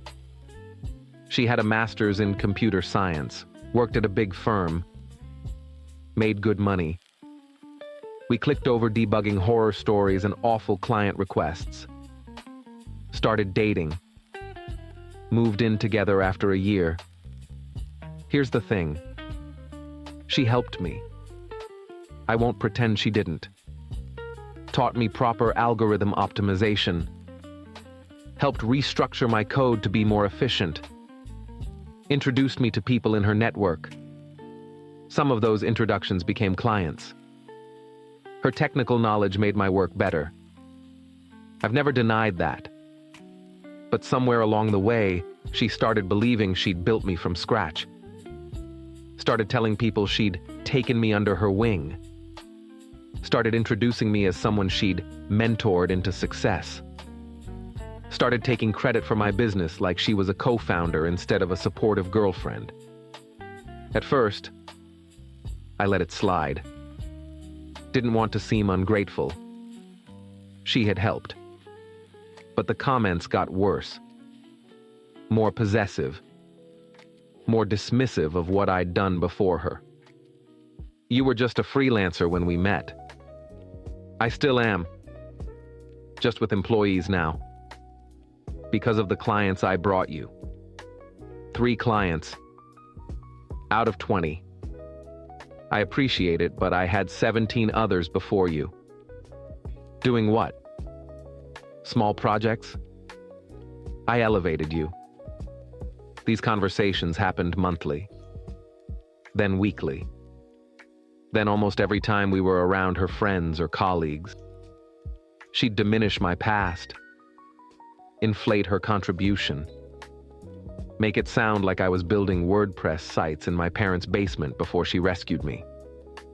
The truth, I was making low 6 figures before we met. Owned my apartment. Had a full client roster.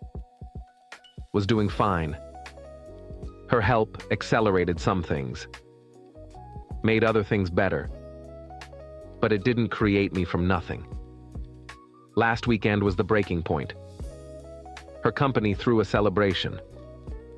One of her colleagues got promoted. Drinks at an upscale bar, maybe 20 people. Developers, project managers, some executives. I knew a few of them. Had worked with 2 as clients before. I was talking to one of those former clients. He was congratulating me on a recent project. Said he'd heard good things. Said he might have more work coming my way. My girlfriend joined the conversation. Of course his work is good. I trained him. The client looked confused. I thought you met after he'd already been working for years. He was working, but not well. I taught him proper methodology, system architecture, everything that makes him actually viable now. I felt my face get hot. That's not exactly accurate. It's completely accurate. You were building small stuff. I showed you how to scale. You helped with scaling. You didn't teach me development. I've been coding for 19 years. Self-taught coding, which is basically learning bad habits until someone with real education fixes you. The client looked uncomfortable. Excused himself. I stood there wanting to leave, but we'd just arrived. Driving separately wasn't an option. I was stuck. The night continued. She had a few drinks, got louder, more confident. Started telling stories about fixing my code and explaining basic concepts to me. Made it sound like I was some amateur she'd pitied into competence. I didn't engage. Just stood there, drinking my beer, watching her perform. Then came the toast. Her promoted colleague stood up, thanked everyone, made some jokes. Then others started doing toasts. Congratulations. Well wishes. Industry jokes. My girlfriend stood up, raised her glass. I thought she was toasting her colleague. She wasn't. I want to toast my boyfriend. The perfect example of what good mentorship can do. When I met him, he was self-taught. No real structure, no proper education. Just cobbling together code and hoping it worked. Now look at him. Running his own company. Real clients, professional work. Without my degree, you'd still be nobody. A few people laughed. Thought it was a joke. Some kind of roast humor between couples. I didn't laugh. Just looked at her. She was smiling. Proud of herself. Completely serious. I set down my beer. Stood up. Said one word. Fair. Then I walked out. Didn't say goodbye. Didn't explain. Didn't cause a scene. Just left. Called a car. went home, sat in my apartment, the one I'd owned before meeting her, and thought about what she'd just said. Without her degree, I'd be nobody. Not without her help. Not without her support. Without her degree. Like the piece of paper she earned gave me existence. Like I was nothing before her credentials touched my life.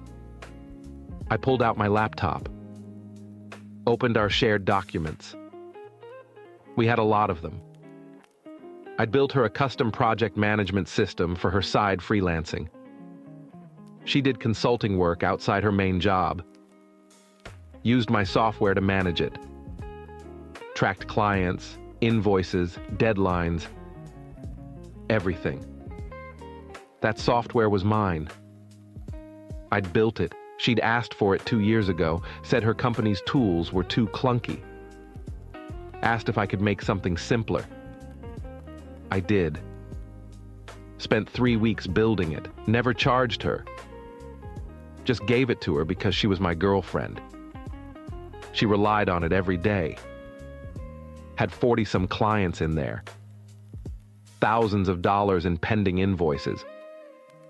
Project timelines. Client communications. Everything. I shut down her access. Changed the admin password. Removed her user account. Made the whole system inaccessible to her. Then I sent one email. Since I was nobody before your degree, I'm reclaiming the tools this nobody built. You'll need to find other software for your consulting work. I recommend actually paying for it this time. I hit send at 11:47 p.m. Went to bed. Didn't wait for a response. Update 1. She came home at 1:30 a.m. I was still awake. Heard her key in the lock. Heard her come into the bedroom. What the hell was that? What was what? Leaving the party, walking out without saying anything. I said something. I said fair. Then I left. You embarrassed me. Everyone was asking where you went. Everyone heard what you said about me. I'm sure they figured it out. It was a joke. A toast. You're being ridiculous. It wasn't a joke. You meant it. You've been saying versions of it for months. Tonight you just said it louder. I was celebrating you. Showing everyone how far you've come. You were taking credit for my entire career, making it sound like I was nothing before you. Which isn't true. I helped you. You know I did. You helped me. Past tense, with some things, not everything. And definitely not enough to claim ownership of who I am professionally. Ownership? I was complimenting you. You said without your degree, I'd be nobody. That's not a compliment. That's you erasing everything I did before you existed in my life. She was quiet. Then, are you really this upset over a toast? I'm upset that you genuinely believe I owe my entire existence to you. That's not love. That's ego. Fine, I'm sorry. Can we move past this? Check your consulting software. What? The project management system I built you. Check it. She pulled out her phone. Opened the app. I watched her face change as she realized she was locked out. What did you do? I reclaimed my work. Since I'm nobody without your degree, surely you don't need software built by nobody. You can't do that. All my client data is in there. My software, my decision. You'll need to export your data. Oh wait, you can't, because you're locked out. This is vindictive. Give me back my access. No. My invoices are in there, my project timelines. Everything. Should have backed it up. You're holding my business hostage because I hurt your feelings? I'm taking back something I gave you freely when I thought we were partners. But since you think I'm nobody without you, I figured you wouldn't want gifts from nobody. Stop saying that. You said it first. In front of 20 people. Called me nobody without your degree. Now I'm acting like the nobody you think I am. She started to cry. Please, I have deadlines, client deliverables. I need that system. You have a master's degree in computer science. Build your own. That's not fair. Neither was your toast. She grabbed a pillow, went to the couch. I heard her making calls, probably trying to figure out data recovery. Good luck with that. I'd built that system on my own servers. Everything was encrypted. Without my credentials, she had nothing. Update 2 morning came. She was gone, left for work early. Probably didn't want to face me. I made coffee, checked my email. She'd sent 12 messages overnight. First few were angry, demanding access, threatening legal action. Then they turned desperate, explaining how much she needed the system, how she had client presentations today, how she'd look unprofessional showing up without her project data. Last email was apologetic. Said she'd overstepped. Said she didn't mean to diminish me. Said she'd had too much to drink. Said she'd never claim credit like that again. I didn't respond. Just drank my coffee. Went to my home office. Started my workday. She called at lunch. I answered. We need to talk. Go ahead. I'm sorry, really sorry. What I said was wrong. I got carried away. I do think you're talented. I do think you built your success. I wanted people to see that I contributed. That I was part of your story. You are part of my story. But you're not the author. There's a difference. I understand that now. Can you please give me back access? I'll back up everything immediately. I'll never take it for granted again. No. Why not? Because you don't get it. You're not sorry you said it. You're sorry it had consequences. Sorry you lost access to free software. Sorry I'm not rolling over like I usually do. That's not true. Then tell me. When you said I'd be nobody without your degree, did you believe it? Silence. You did. You do. You genuinely think I'm only successful because of you. That's not something you said drunk. That's something you believe sober. I don't think you're nobody. But you think I'd be nobody without you. Which is the same thing. I'm sorry. What else can I say? Nothing. There's nothing you can say. Words don't fix this. You showed me how you see me. How you see my work. How you see our relationship. And I don't like what I saw. So you're punishing me? Taking away my business tools? That's your solution? I'm taking back what's mine. You want to claim credit for building me up? Fine. but you don't get to use what I actually built in the process. This is cruel. This is proportional. You humiliated me publicly. I responded privately by removing something you took for granted. Seems fair. She hung up. I went back to work. Update 3. That evening, her best friend called me. I almost didn't answer. Decided to out of curiosity. What you're doing is wrong. Hello to you too. She's scrambling, trying to reconstruct client data. She missed a deadline today because she couldn't access her project timeline. She has a master's degree in computer science. I'm sure she'll figure it out. Don't be an ass. She apologized. She apologized for consequences. Not for what she said. Not for what she meant. She was drunk. She made a mistake. She's been making that mistake for months. The toast was just the loudest version. So you're going to destroy her consulting business over it? I'm not destroying anything.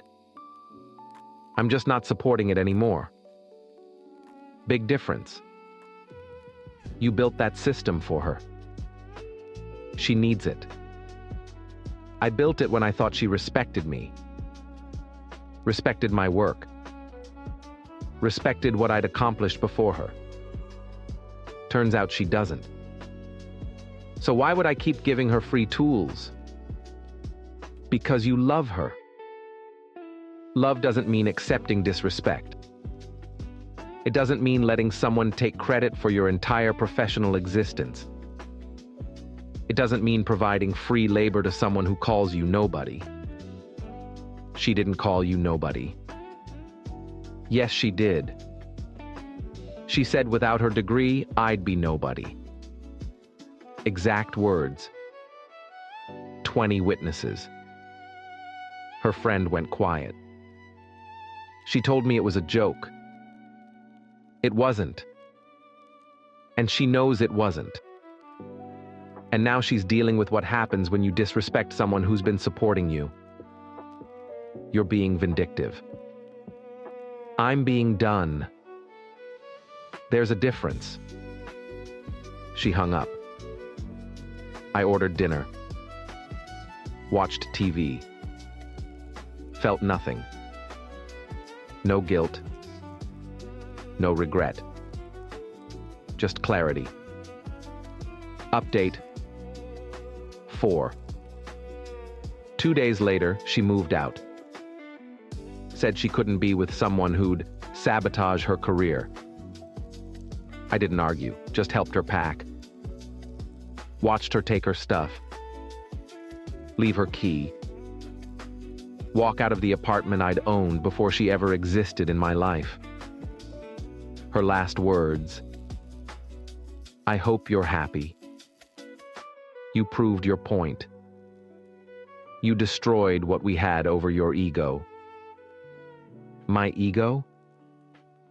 You stood up in front of everyone and claimed you built me. But sure, this is about my ego. I was celebrating our partnership. You were taking credit.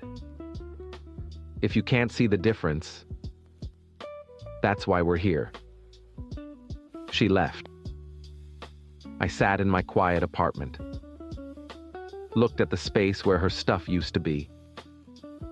Felt lighter. The next week, mutual friends reached out. Some took her side. Said I'd overreacted. Said a toast wasn't worth ending a relationship. Said I should have communicated better instead of locking her out of software. I told them all the same thing. She didn't end our relationship over a toast. She ended it over months of diminishing what I built before her. The toast was just the moment I stopped accepting it. Some understood. Most didn't. The ones who knew my work, who'd known me before her, understood. The ones who'd only met me through her thought I was being petty. I didn't care. Block buttons exist for a reason. Update 5. 3 weeks later, I got an email from her company. Her boss. The one I'd done contract work for 2 years ago. One of those 3 clients she'd introduced me to. Heard you and my employee split. Wanted to reach out. We have a major project coming up. System overhaul. Need someone who knows our infrastructure. Interested? I wrote back. Depends. Will she be involved? Different department. You'd be working with our CTO. She'd never even know you were in the building. Then yes. Send me the details. The contract came through. 6-month project. Significant money. Exactly the kind of work she'd said I'd need her degree to access. Except I'd accessed it 2 years ago through her introduction, sure. But I'd earned it through my work. And now I was back without her involvement at all. Started the project a month later. Ran into her exactly once in the building. She saw me. Turned around, walked the other way. I kept walking. Didn't acknowledge her. Didn't care. Her friend texted me. She saw you at her office. She's devastated. She works there. I'm a contractor. We're both adults. She'll survive. She can't believe you're working there after everything. I was working there before we broke up. This is a new contract, but it's the same client. My work speaks for itself. Doesn't need her permission or involvement. You're rubbing it in her face. I'm doing my job. She just happens to work at the same company. If that bothers her, she can leave. I'm contracted through December. No response after that. Final update. It's been 4 months. The contract ended. Turned into a retainer. They want me available for future projects. I said yes. Good money. Good work. Doesn't require her degree or her approval. She's apparently dating someone new. Someone from her company. Someone with credentials. I heard through the mutual friends who still follow both of us. I didn't ask for details. Didn't care enough to ask. I'm single. Focusing on work. Hired another employee. Expanded my client base. Doing better financially than I ever did while we were together. Turns out I work better when someone isn't constantly telling me I'd be nothing without them. I never gave her back access to the software. She rebuilt her systems elsewhere. Paid for project management tools like everyone else. Probably better for her in the long run. Less dependent on someone who might lock her out when she disrespects them. I saw her one last time. Coffee shop near her office. She was in line ahead of me. Didn't see me until I was standing right behind her. Oh, hi. Hi. How are you? Good. You? Fine. Busy. I bet. Awkward silence. She got her coffee. Turned to leave. Stopped. I'm sorry. For what I said. For how I made you feel. I was wrong. Okay. Is that it? Just okay? What else do you want me to say? I don't know. Forgiveness, maybe? I don't forgive people who call me nobody. I just move on from them. I never called you nobody. You said without your degree I'd be nobody. Same thing. I regret it. Good. Maybe you'll think twice before taking credit for someone else's work again. She walked away. I got my coffee. Went back to my office. The one I'd built. Without her degree. Without her help. Without needing her to exist. I'm 34, single. Running a successful company. Learned that some people will diminish you to elevate themselves. Will take credit for your work to feel important. Will make you feel small to make themselves feel big. And the moment you stop letting them, they'll accuse you of being vindictive. But there's nothing vindictive about reclaiming what's yours. Nothing petty about refusing to support someone who disrespects you. Nothing wrong with walking away from someone who thinks you'd be nobody without them. Because here's the truth. I was somebody before her. I'll be somebody after her. And the fact that she needed to believe otherwise says everything about her and nothing about me. Story 5. I'm 29. Was engaged to Lisa, 27. Notice I said was. We'd been together 2 years, engaged for 4 months, wedding planned for next spring. Not anymore. Here's what you need to know up front. I have a severe peanut allergy. Not the kind where I get a little itchy. The kind where my throat closes up and I stop breathing. Diagnosed when I was 6 after I nearly died at a birthday party. Carried an EpiPen ever since. Lisa knew this from date 1. I told her immediately because it's kind of important when someone's cooking for you or picking restaurants. She seemed understanding. Said her cousin had a shellfish allergy, so she got it. That was 2 years ago. Over time, I started noticing comments, little things. We'd be out to eat, and I'd ask the server about peanut ingredients. Lisa would sigh, roll her eyes. One time she said I was being dramatic.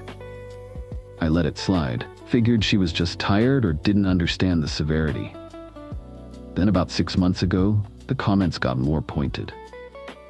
We were at her parents' house for dinner. Her mom made Thai food. I politely asked about peanuts in the sauce. Lisa laughed it off. Told her mom I was paranoid about food. Said I used my allergy as an excuse to be picky. I corrected her right there. Said no. It's a real medical condition. Her mom was great about it. Showed me all the ingredients, but Lisa looked annoyed that I'd contradicted her. On the drive home, she went off, said I embarrassed her. Made her look bad in front of her family. I was stunned.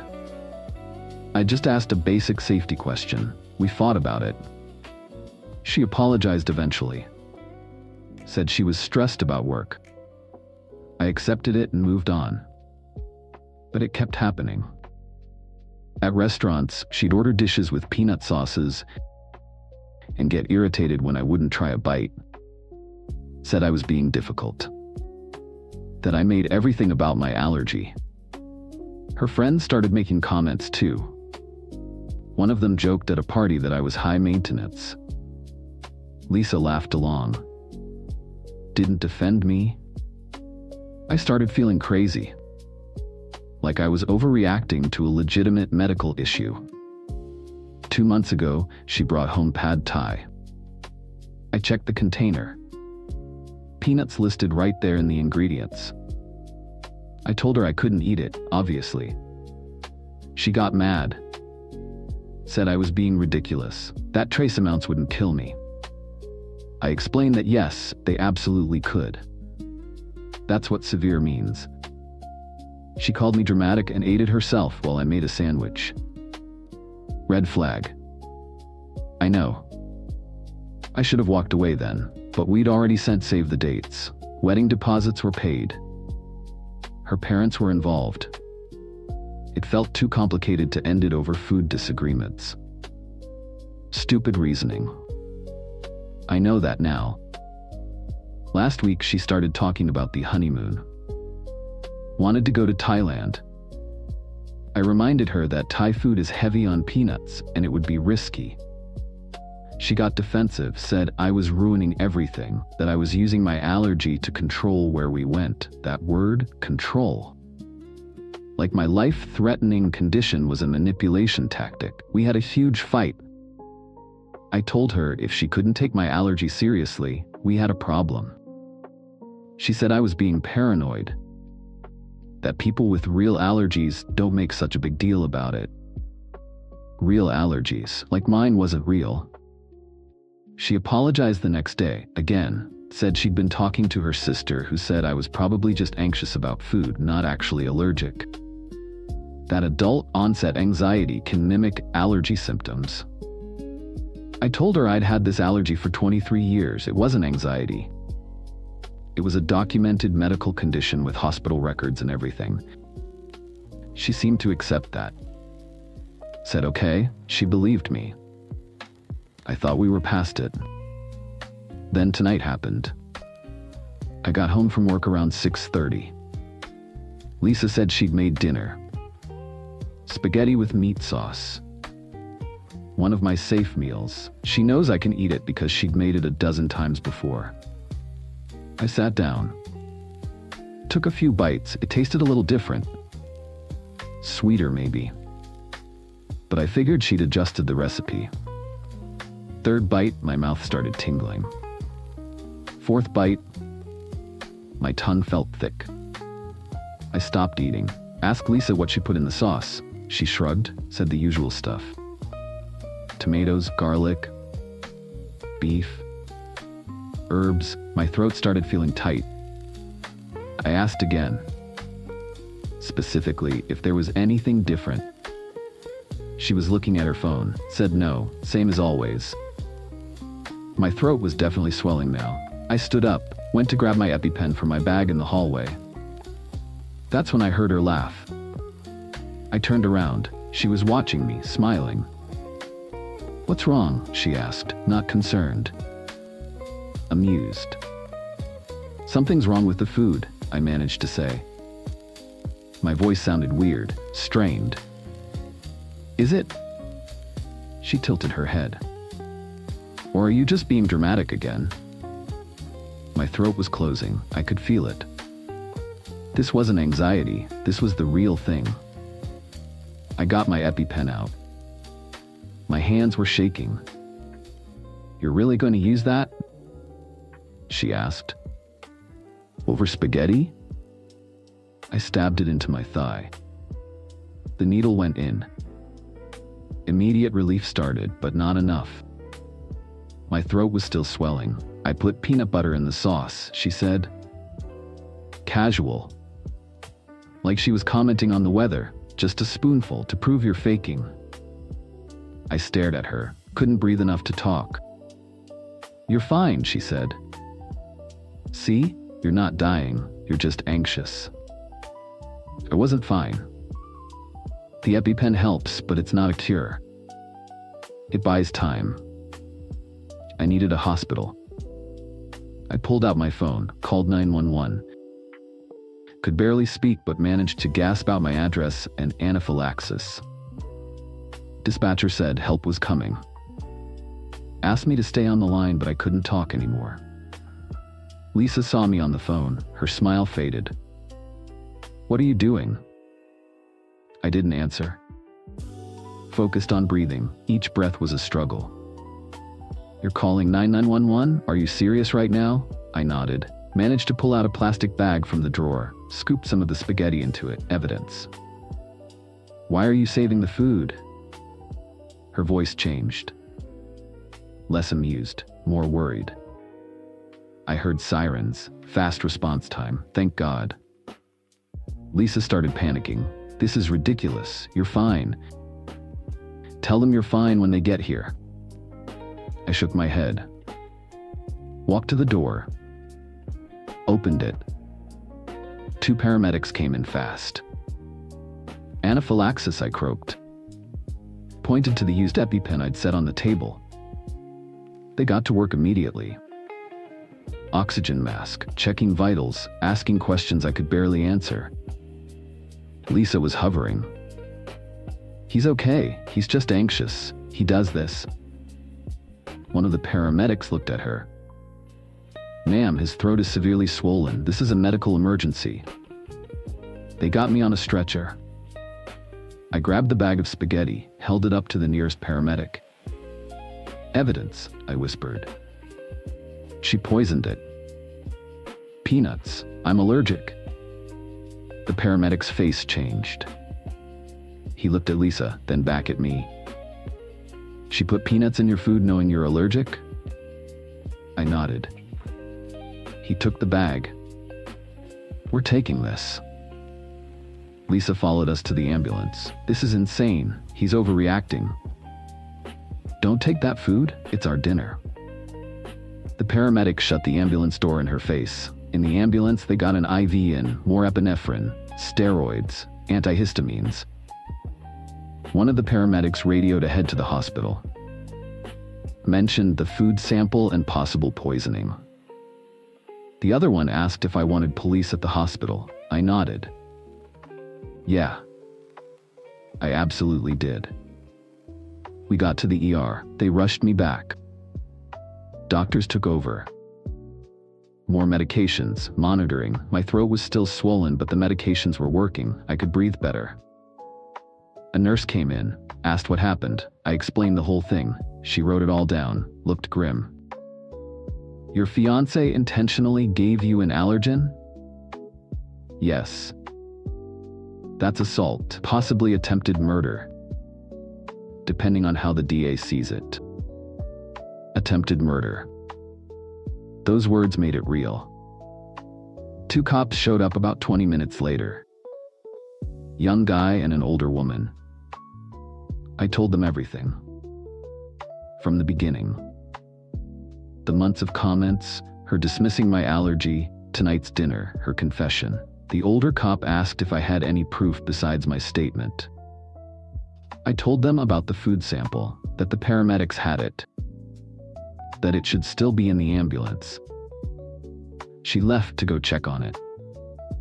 Came back 10 minutes later with the bag. Said they'd send it to the lab for testing, but it smelled like peanut butter. So she had no doubt. The male cop asked where Lisa was. I said probably on her way here. She'd been blowing up my phone. I showed him the texts. He radioed for units to watch for her at the ER. Said if she showed up, they'd take her into custody here. The cops stayed while I gave a formal statement. Wrote down everything. Times, details, her exact words. They took photos of the used EpiPen. The IV in my arm. My medical bracelet that clearly states peanut allergy. About 30 minutes later, the male cop got a radio call. He stepped out. Came back a minute later. She just walked into the waiting room, he said. Officers are bringing her back now. My stomach dropped. She actually came here. The female cop stayed with me. Her partner left to handle the arrest. 5 minutes later, I heard shouting from down the hall. Lisa's voice, I have a right to see him, he's my fiancé. Then more voices. Cops, firm, professional. Ma'am, you need to calm down, you're under arrest. For what? I didn't do anything. Assault with a deadly weapon. You have the right to remain silent. Her voice got farther away. They were taking her out. The female cop looked at me. She's in custody. They're transporting her to the station now. I just nodded. Couldn't really process it. You did the right thing pressing charges, she said. This wasn't an accident. She admitted what she did. The doctors wanted to keep me overnight for observation. Anaphylaxis can have a second wave, biphasic reaction, needed to make sure I was stable. I finally looked at my phone, 15 missed calls from Lisa. Dozens of texts. The first few were panic. Are you okay? Please answer, I'm sorry. Then they shifted. This is an overreaction. I barely put any in. You're making this a bigger deal than it is. Then anger. You're really going to the hospital over this? You're being dramatic. My sister was right, you're using this to control me. Then fear. Please don't tell anyone. We can work this out. Don't involve the police. This will ruin everything. Too late, I didn't respond to any of them. Put my phone on the bedside table and closed my eyes. About an hour later, a nurse came in, said there were police in the waiting room with someone in custody. They needed to confirm my identity and ask a few follow-up questions. I said okay. The older cop came in, said they'd arrested Lisa at the apartment. She'd resisted. Made a scene. Claimed I was mentally ill and making everything up. But when they told her about the food sample and my medical records, she admitted to putting peanut butter in the sauce. Said she was trying to prove I was faking. The cop asked if Lisa had access to my medical records. I said no. But I'd told her about my allergy multiple times. She'd seen me use an EpiPen before. 3 months ago, I'd had a minor reaction at a restaurant and had to use it. She was there. The cop wrote that down. She asked if Lisa had ever done anything like this before. I told her about the comments, the dismissiveness, the Thai food incident, all of it. She said they were charging Lisa with assault with a deadly weapon. That in our state, knowingly exposing someone to a life-threatening allergen qualifies. That the DA would probably add more charges. Lisa was being processed at the station. Bail hearing would be tomorrow morning. The cop gave me her card, said to call if I remembered anything else, that I'd need to come to the station when I was released to sign the formal complaint. I said I would. She left. I was alone again. My phone rang, unknown number. I answered. Is this about Lisa? Woman's voice, older, her mom. Yeah. What did you do? Angry, accusatory. What did I do? She tried to kill me. Don't be dramatic. She made a mistake. She admitted she put peanut butter in my food. I have a severe allergy. She knew that. It wasn't a mistake.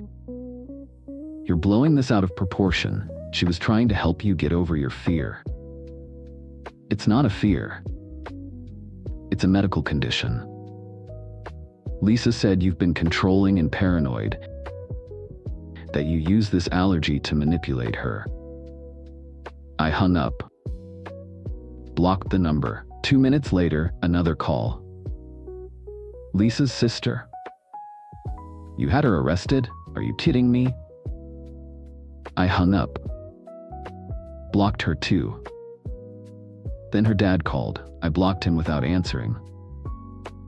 A group text came through. Lisa's friends, saying I was a horrible person, that I was destroying her life over a mistake, that I was vindictive and cruel. I left the group chat, blocked all the numbers. my phone finally went quiet. A doctor came in around 11 p.m. Said my vitals were stable, throat swelling was down, I'd be okay. They wanted to keep me until morning just to be safe.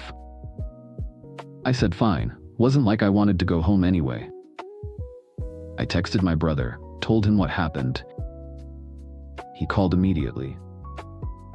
She did what? I explained again. That's attempted murder.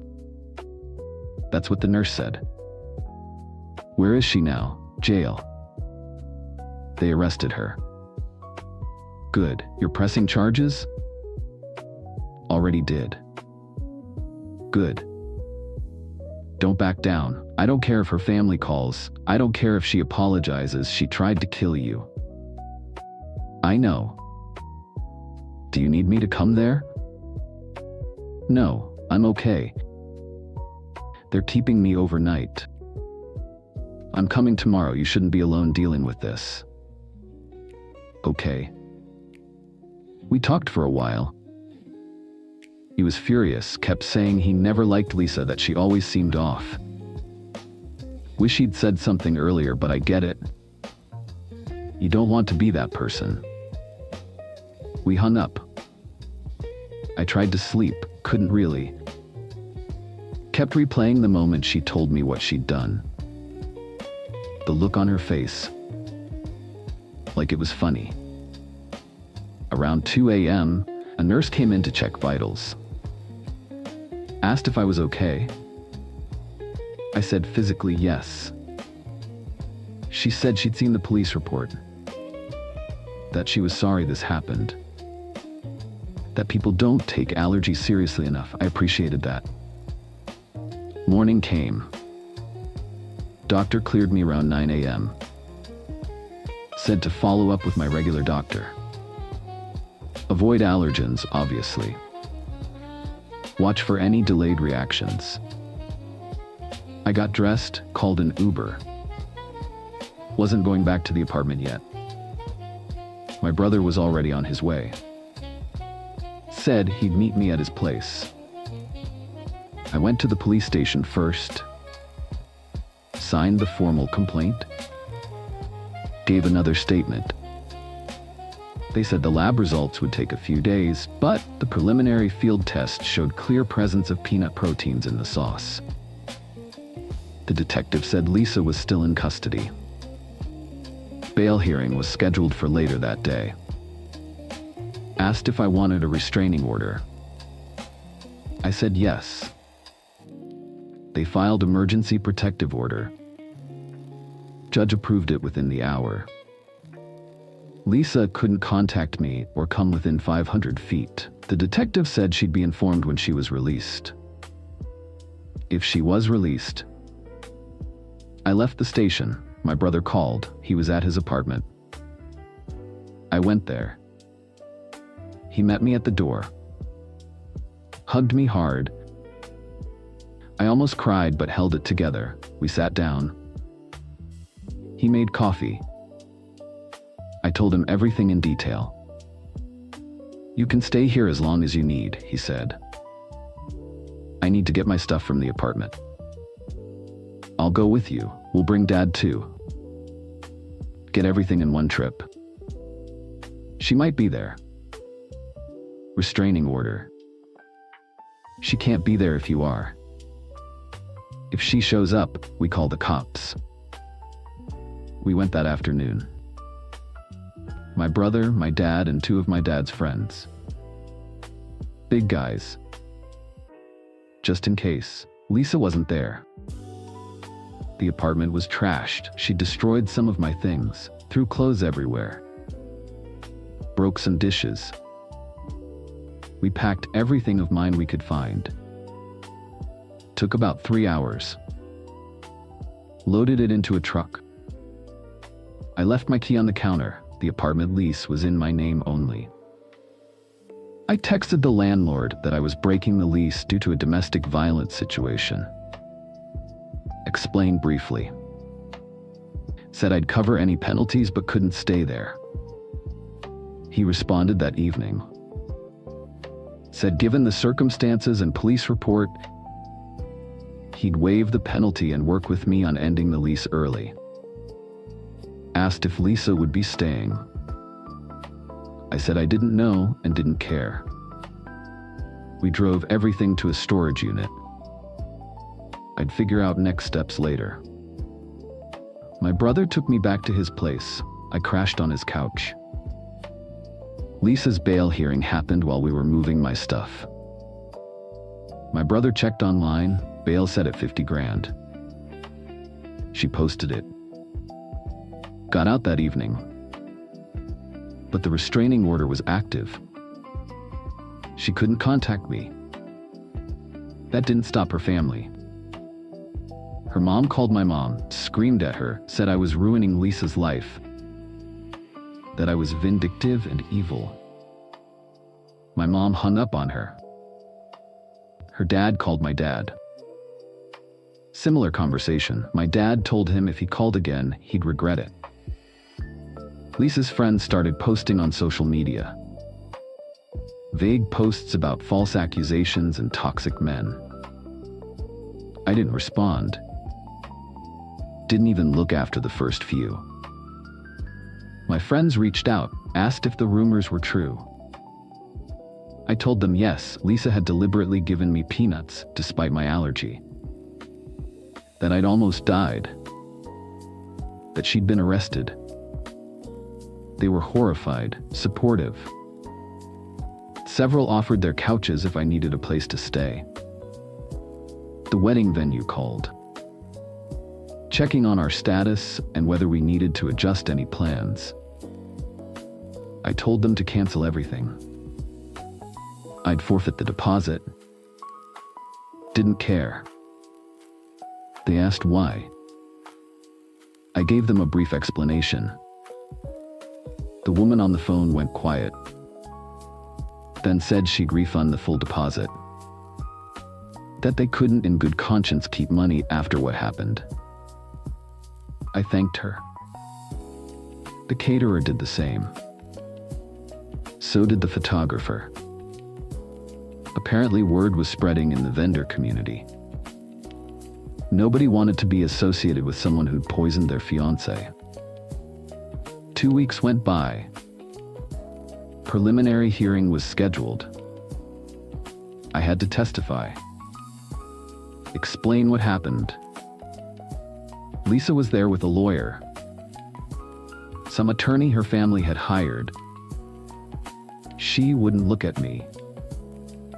Her lawyer tried to argue it was an accident, that she didn't know how serious the allergy was. The prosecutor brought up the texts, her admission, the multiple times I'd told her about the severity. The judge wasn't buying the defense. Bound her over for trial. Lisa started crying. Her mom was in the back row, glaring at me like I was the villain. I left the courthouse. My brother was waiting outside. How'd it go? Trial's happening. She's pleading not guilty, but they have everything. Good. We got lunch. I was starting to feel more normal. Less like everything was falling apart. My job had been understanding, gave me time off, said to take whatever I needed. I went back after 3 weeks. Coworkers were supportive. Nobody asked invasive questions. They just welcomed me back. Life started feeling manageable again. The trial took 4 months to actually happen, kept getting delayed. Lawyer stuff I didn't fully understand. When it finally came, it was fast, 2 days. Prosecution presented the evidence, the food sample, my medical records, the EpiPen, the paramedic testimony, the texts. Her admission to the police. Defense tried to paint me as controlling. Said I'd been manipulating Lisa about my allergy. That she was trying to help me overcome an irrational fear.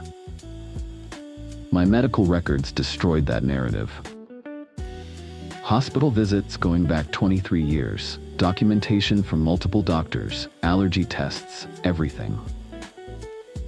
The jury deliberated for 3 hours. Guilty. Assault with a deadly weapon. Sentencing was 2 weeks later. Judge gave her 3 years. She'd serve 18 months with good behavior, the rest suspended to probation, plus anger management and mandatory education about food allergies. Could have been worse. Could have been better. Her family was outraged, screamed at the judge, had to be escorted out. I didn't feel victorious. Just relieved it was over. Lisa went to county jail to start her sentence. I walked out of that courthouse and didn't look back. That was 18 months ago. She got out last month. Haven't heard from her. Protective order is permanent now. She's not allowed to contact me ever. Her family still posts about me sometimes. I'm the villain in their story. The man who destroyed their daughter's life over a misunderstanding. I know what happened. So do the courts. That's what matters. I'm alive. That's what counts. Story 6. For the first 4 years, Brenda wasn't just my mother-in-law. She was one of my best friends. I know how that sounds like something out of a cheesy greeting card, but it was true. We'd grab lunch, go shopping, and talk on the phone for hours about everything and nothing. She was the cool mom. I never had the one who'd share a bottle of wine and tell me wild stories from her youth. My husband, Ryan, loved it. He'd watch us, a big, goofy smile on his face, and say, "I'm the luckiest guy in the world." My 2 favorite women actually like each other. And I did. I really, truly did. Which is what made the turn so goddamn brutal. The first crack in the foundation appeared during Christmas. It had become a tradition for the 5 of us, me, Ryan, his brother, Dan, Brenda, and her on-again, off-again boyfriend, Rick, to go out for a festive night on the town. That year, we decided on a pub crawl through the city's historic district, all decked out in twinkling lights and fake snow. The night started perfectly. We were laughing, wearing stupid light-up reindeer antlers, and taking blurry selfies. Brenda was in top form charming the bartender and telling a story about the time she and her sister snuck into a Grateful Dead concert. She was magnetic when she was like that, the life of the party. Ryan and Dan were relaxed, enjoying seeing their mom so happy. The shift happened around the 3rd bar. It was subtle at first. Her laughter got a little too loud, her movements a little too clumsy. She started talking over people, her eyes darting around the crowded room with a kind of predatory restlessness. Rick put his arm around her, trying to pull her close, and she violently shrugged him off. "Don't touch me," she slurred her voice, cutting through the festive music. Rick flinched. "Brenda, honey, what's wrong?" "What's wrong?" she shot back, her voice rising. "You've been staring at that waitress all night. That's what's wrong. You think I don't see you?" The waitress was a teenager with braces. Rick's face went pale. "I was ordering another round." "Jesus, Brenda, don't do this here." "Don't you Jesus Brenda me," she snarled. She jabbed a finger at his chest. "You're a pathetic old man and you're embarrassing me." The air around our table went frigid. Ryan jumped in, his voice low and pleading. "Mom, come on." He wasn't doing anything. "Let's just have a good time." "Oh, of course you take his side," she spat, rounding on her son. "You always take everyone's side but mine." Dan, who had been silent, just stared into his beer, his jaw clenched so tight I thought his teeth might crack. This was a familiar dance for them, I realized. This was a script they knew by heart. I was the only one who had never seen this particular show before. I just sat there, my reindeer antlers suddenly feeling ridiculous, my stomach twisting into a knot.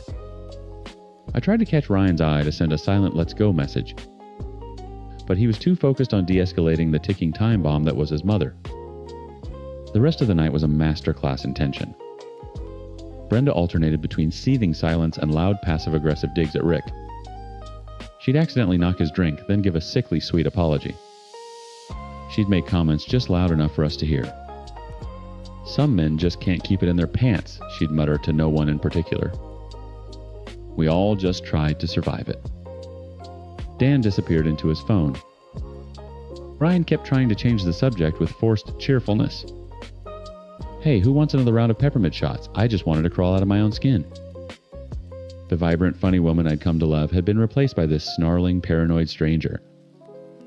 I watched her, my heart pounding, and a cold thought crept into my mind.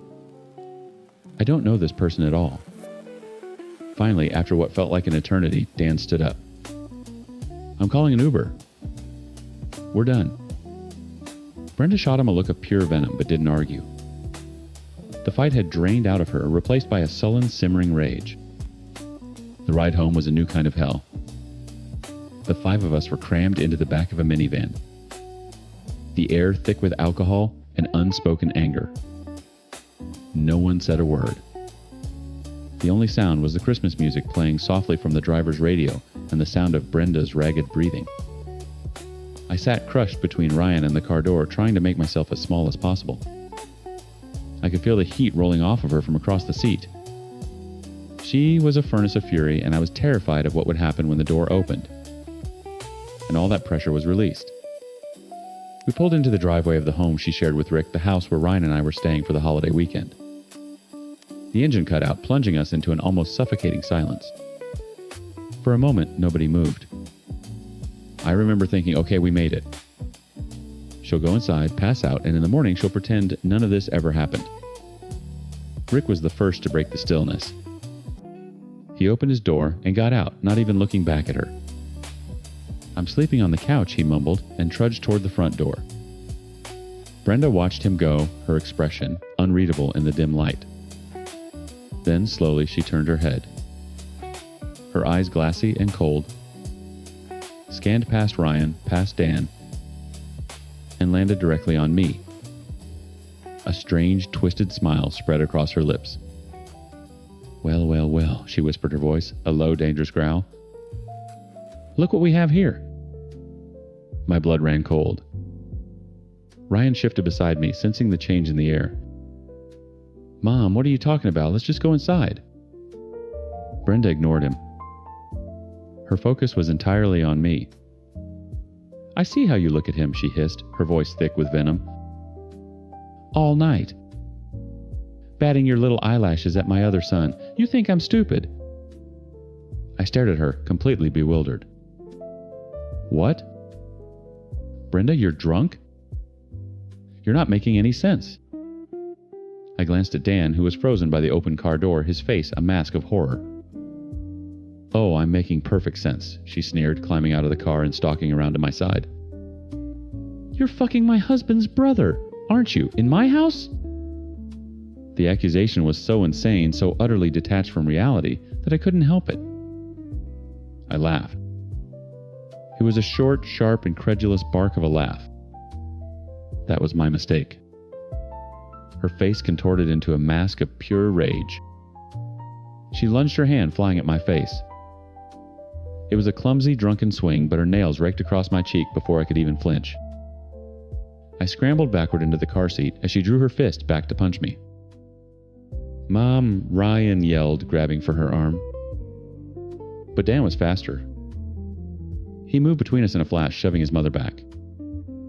Get away from her! What the hell's wrong with you? That's when Rick reappeared, drawn by the shouting. He saw Dan push Brenda and lost his mind. You don't put your hands on her, he roared, tackling Dan from the side. They both crashed into the gravel driveway. It was chaos.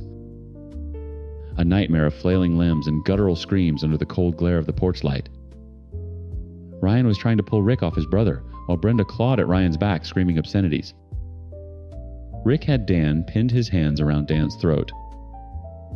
I saw Dan's face turning purple, his eyes wide with panic. In a desperate move, Dan managed to flip them, getting on top and wrapping his arm around Rick's neck in a chokehold. Stop fighting, Dan gasped. His voice strained. Just stop. Rick thrashed for a few seconds and then went limp. Dan held him for a moment longer before letting go, scrambling to his feet, chest heaving. Brenda let out a sound like a wounded animal and ran to Rick's side. He was conscious, just gasping for air.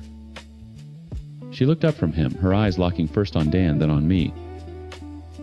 The hatred in them was biblical. Get out, she whispered. Get your shit and get out of my house. Now. We stumbled inside to grab our things. She followed us a destructive hurricane. She ripped our suitcase from my hands, unzipped it, and just started throwing our clothes out the front door and onto the lawn. Then she went for the truly precious things. She grabbed a framed photo of Ryan and me from our wedding day and smashed it over her knee. She saw my laptop on the desk, picked it up, and hurled it onto the tile floor where it shattered. Ryan was just yelling, "Mom, stop, please stop." But she was beyond reason. The last thing I saw before Dan pulled us out the door was her grabbing a shoebox of Ryan's childhood photos. Pictures of him as a baby his first day of school, and tearing them to shreds one by one. She never apologized. Not once. She told everyone we had attacked her and Rick for no reason. We didn't speak for a year. A solid, silent, miserable year. Then an email arrived. It was long and articulate, full of words like remorse and rock bottom. She claimed she was sober, that she was in therapy, and that the guilt of what she'd done was eating her alive. She begged for another chance. Ryan wanted to believe her. I wanted to believe her. So cautiously, I let her back in. And for a while, it was better than before. We spent the next 3 years rebuilding. We were careful at first, but slowly the old friendship returned. We went to movies, we had long lunches, we confided in each other. She was the Brenda I'd first met, funny, warm, and supportive. I told myself that night was a one-time psychotic break, a perfect storm of alcohol and jealousy that would never happen again. I let myself trust her completely. The second time it started the same way. A fun night, lots of drinks, lots of laughs. We were at a concert with one of her friends, a woman who, after a few cocktails, started making casually racist comments about the opening act. I said something mild like, "Hey, that's not cool." Brenda turned on me instantly. "Oh, calm down, Leah. It was a joke. You're so sensitive." The night soured from there. On the ride home, she started in on me. "You think you're so much better than us with your perfect little family," she slurred. "Brenda, my parents have nothing to do with this," I said, my stomach twisting into that old familiar knot. "Oh, please, your mother is a stuck-up bitch and your father is a spineless bore." They looked down on me. I see it. She was so vicious, so cruel that Ryan finally told the Uber driver to pull over. "Mom, get out. You can find your own way home." She did. She stumbled out of the car, slammed the door, and left us stranded downtown at 2 a.m. When we finally got back to her house to get our car, she was waiting. The moment I walked through the door, she was in my face. She grabbed my jaw, her fingers digging into my cheeks, forcing me to look at her. Her breath was hot and sour with whiskey. "You listen to me," she seethed, her eyes wild. "You don't ever disrespect me or my friends. You have no right." I pulled away, my heart hammering against my ribs. I looked at this woman, this monster who wore my friend's face, and all the love I had for her curdled into ash. "I am done, Brenda. I'm done with this." She laughed, a cold, empty sound. "Done? You can't be done." She gestured toward a terrified Ryan who was standing frozen in the doorway. "You're just my son's wife. That's all you'll ever be." That was it. That was the line that severed everything for good. Now, a week later, I am firmly no contact. I will not be betrayed a third time. I won't give her the chance. I found a small baggie in her desk drawer while packing our last few things. A crystalline substance that looked chillingly like meth. It suddenly made the Jekyll and Hyde transformations, the paranoia, the rages make a terrifying kind of sense. She isn't just an alcoholic. She's a narcissist with a drug problem, and I'm a threat to her supply or her ego or whatever twisted reality she lives in. The real problem isn't Brenda anymore. It's Ryan. Last night, while I was sitting on our couch numb with shock and trying to process the fact that the woman I loved like a mother had put her hands on me again, Ryan packed an overnight bag. "Where are you going?" I asked, though I already knew the answer. I'm going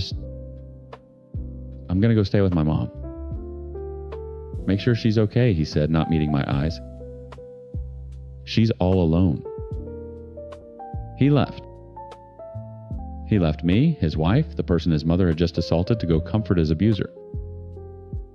He's been texting me saying he's just trying to keep the peace, that she's fragile right now. I haven't responded. I'm sitting in our quiet house staring at the wall, and I have never felt so alone in my entire life. I've built my life around this man, and in the defining moment when I needed him to stand with me to protect me from his own family, he walked out the door and went right back to her. I'm free of Brenda. I know that.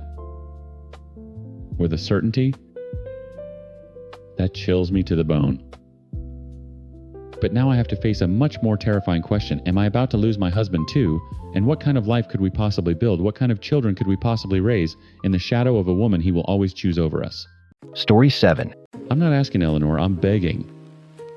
My mom's voice on the phone had that specific pitch it gets when she's trying to leverage a lifetime of maternal sacrifice for a 10-minute favor. Mandy's sitter just canceled. It's her and David's anniversary. You'd be saving their lives. I stared at my ceiling, my glorious empty Friday night stretching before me like a promised land. A land of pizza, bad movies, and zero responsibility. Mom, I don't know anything about toddlers. Leo's, 4?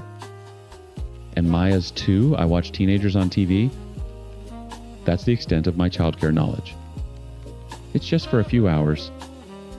They'll probably be asleep most of the time, she said, a lie so blatant we both knew it. I'll add $50 to your allowance. The $50 was a low blow. It was a direct hit on my I need a new graphics card fund. Fine, I sighed. But if the house burns down, it's on you. An hour later, I was standing in my brother David's entryway, which smelled faintly of disinfectant and desperation. Mandy was buzzing around, grabbing a purse and shoving her feet into heels that looked like instruments of torture. Okay, so their schedule is on the fridge, she said, talking a mile a minute. Snacks are in the pantry, but only the organic apple puffs. No juice after 7, it makes Leo hyper. Maya's favorite show is Llama Llama Boom Boom, which is honestly the most annoying thing you will ever hear, but it keeps her quiet. Any questions? What do I do if they misbehave? I asked. It seemed like a reasonable question. Mandy paused her hand on the doorknob. She gave a tight little laugh. Oh, they're angels. They won't. Just keep them happy. She glanced at her watch. David's waiting in the car. Have fun. Then she was gone. The silence lasted for about 4 seconds. Then a small human cannonball, who I assumed was Leo, launched himself from the top of the stairs, landing on the sofa with a thud that shook the floor. He was followed by a tinier, squealing echo Maya, who promptly tried to copy him and face-planted on a cushion. We're playing Volcano, Leo announced, pointing a sticky finger at me. You're the hot lava. Okay, I said, trying to sound like a fun, capable babysitter. Rules of the volcano. There are no rules, he shrieked with glee, and proceeded to prove it by pulling every single cushion off the couch and throwing them onto the floor. Maya, his loyal apprentice, started ripping pages out of a magazine and scattering them like confetti. This was not keeping them happy. This was surviving the apocalypse. I managed to wrangle them to the kitchen table with the promise of the organic apple puffs. They took one look at the beige airy crisps and revolted. I want chippies, Leo demanded, crossing his little arms. Chippies, Maya echoed, banging her fists on the table. Mandy said, just these puffs, I tried to reason. Leo's face crumpled. His bottom lip trembled and his eyes filled with water. It was the wind-up to a tantrum of epic proportions. I saw my peaceful evening, my $50, my very sanity flashing before my eyes. Okay, chippies, I said, caving instantly. I found a bag of potato chips in the pantry, ripped it open, and dumped a pile on each of their plates. The crying stopped on a dime. They were happy. I was following orders. The next hour was a blur of similar negotiations. I wanted to put on a Disney movie. They wanted to watch a YouTube video of some guy unboxing toys for 45 minutes straight. The YouTube video won. I suggested we play with blocks. They decided it was more fun to empty the entire toy box onto the living room rug and then ignore it. I was less of a babysitter and more of a hostage negotiator who kept losing. The real trouble started when Leo discovered the art supplies. It was a bin filled with crayons, markers, and glitter glue. "Let's draw," I said, relieved. A quiet sitting down activity. I spread out some paper on the coffee table. Leo took a thick red crayon, looked me dead in the eye, and walked straight to the big beige living room wall. "No, no, sweetie," I said, my voice rising in panic. "Paper. We draw on paper." He ignored me. With a triumphant grin, he dragged the crayon across the paint, leaving a waxy blood-red gash. Maya, seeing her brother's masterpiece, grabbed a blue marker and scribbled a chaotic circle next to it. "Okay, that's enough," I said, my tone shifting from fun babysitter to panicked fraud. I gently tried to take the crayon from Leo. He screamed. It wasn't a normal kid scream. It was a piercing, guttural shriek that vibrated through my bones. He dropped to the floor, kicking his legs and pounding his fists. "My crayon, it's mine!"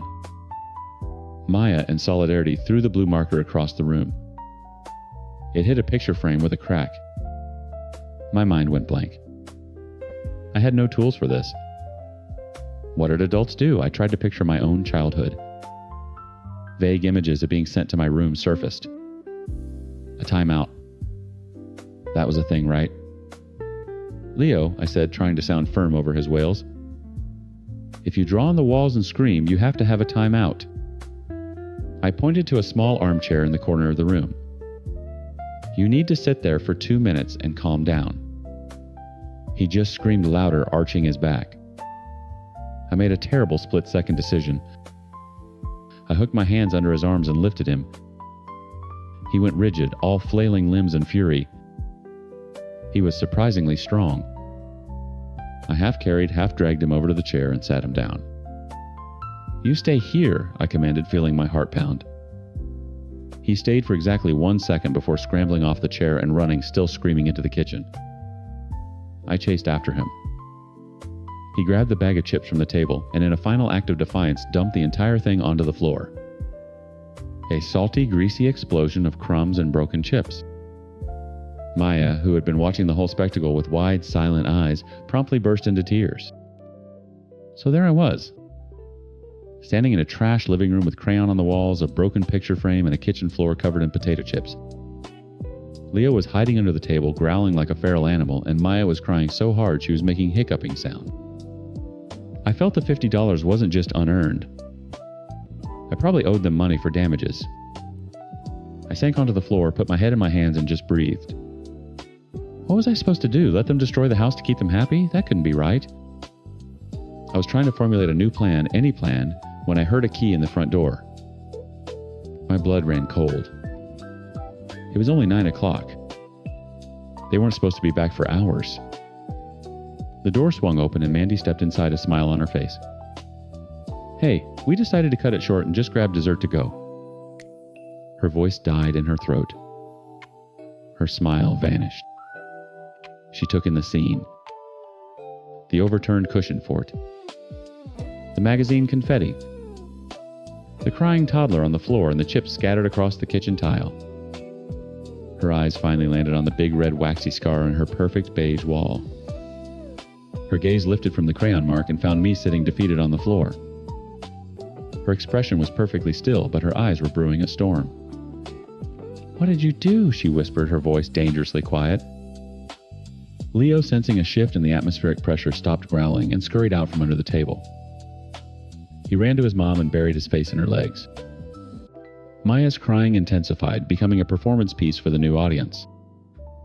I tried to put him in a timeout, I said, getting to my feet. My voice was shaky. He drew on the wall, so I told him to sit in the chair. Mandy's eyes flicked from the wall to me, to the armchair in the corner, as if connecting pieces of evidence at a crime scene. The anger I expected to see about the trashed house wasn't there. It was being replaced by something colder, sharper. You what? A timeout, I repeated, confused. He was screaming and drawing on the wall. I didn't know what else to do. You don't do times anything, Time, she hissed, taking a step toward me. That's what you do. You are not his mother. You don't discipline my son. I was floored. He was destroying your house. I was trying to stop him. By physically restraining him, by punishing him, her voice was rising now, a venomous crescendo. His job is to be a child. Your job is to make sure he doesn't swallow a battery or run into traffic. That's it. You need to learn your place, Eleanor. My brother David finally shuffled in the door behind her, holding a little white bag that probably contained some overpriced slice of cheesecake. He stopped dead, his eyes wide, as he took in the wreckage. He looked from Mandy's furious face to my stunned one, opened his mouth as if to say something, and then promptly closed it. A profile in courage. My place? I asked, my own anger starting to bubble up. Your kids are out of control. They are spirited, she snapped. And you have no idea what you're doing. Just get your things. She pulled her wallet from her purse, slapped $50 into my hand, and turned her back on me, kneeling to comfort her perfect-spirited little vandal. I grabbed my jacket, shot a look of pure disgust at my brother's silent, useless form, and walked out the door. The following Friday, my phone rang. The caller ID said Mandy. I stared at it until it went to voicemail. A minute later, a text popped up. Mandy? Call me? Emergency? I sighed and hit the call button. Eleanor, thank God, she said, her voice dripping with a frantic sweetness that set my teeth on edge. Listen, I am in a massive bind. Jessica just came down with the flu, and David and I have non-refundable tickets to a concert. No, I said. The line went quiet. No. No, Mandy. Last week you told me I needed to learn my place. I think my place is here in my house, not getting screamed at in yours. Look, I was stressed, she said quickly. The house was a mess. Leo was upset. I overreacted. I'm sorry. Please, Ellie. I'll pay you double. $100. Just for a few hours. $100. That wasn't just a graphics card. That was half my savings for a new monitor. I could feel my resolve crumbling. I don't know, I hedged. I promise I won't get mad. Just stick to the rules this time. My rule. An idea began to form in my mind. A beautiful, terrible, malicious idea. Okay, I said slowly, but let's be perfectly clear on this rule. You want me to keep them safe, but I am not under any circumstances to discipline them. Right. No. No timeouts. No taking things away.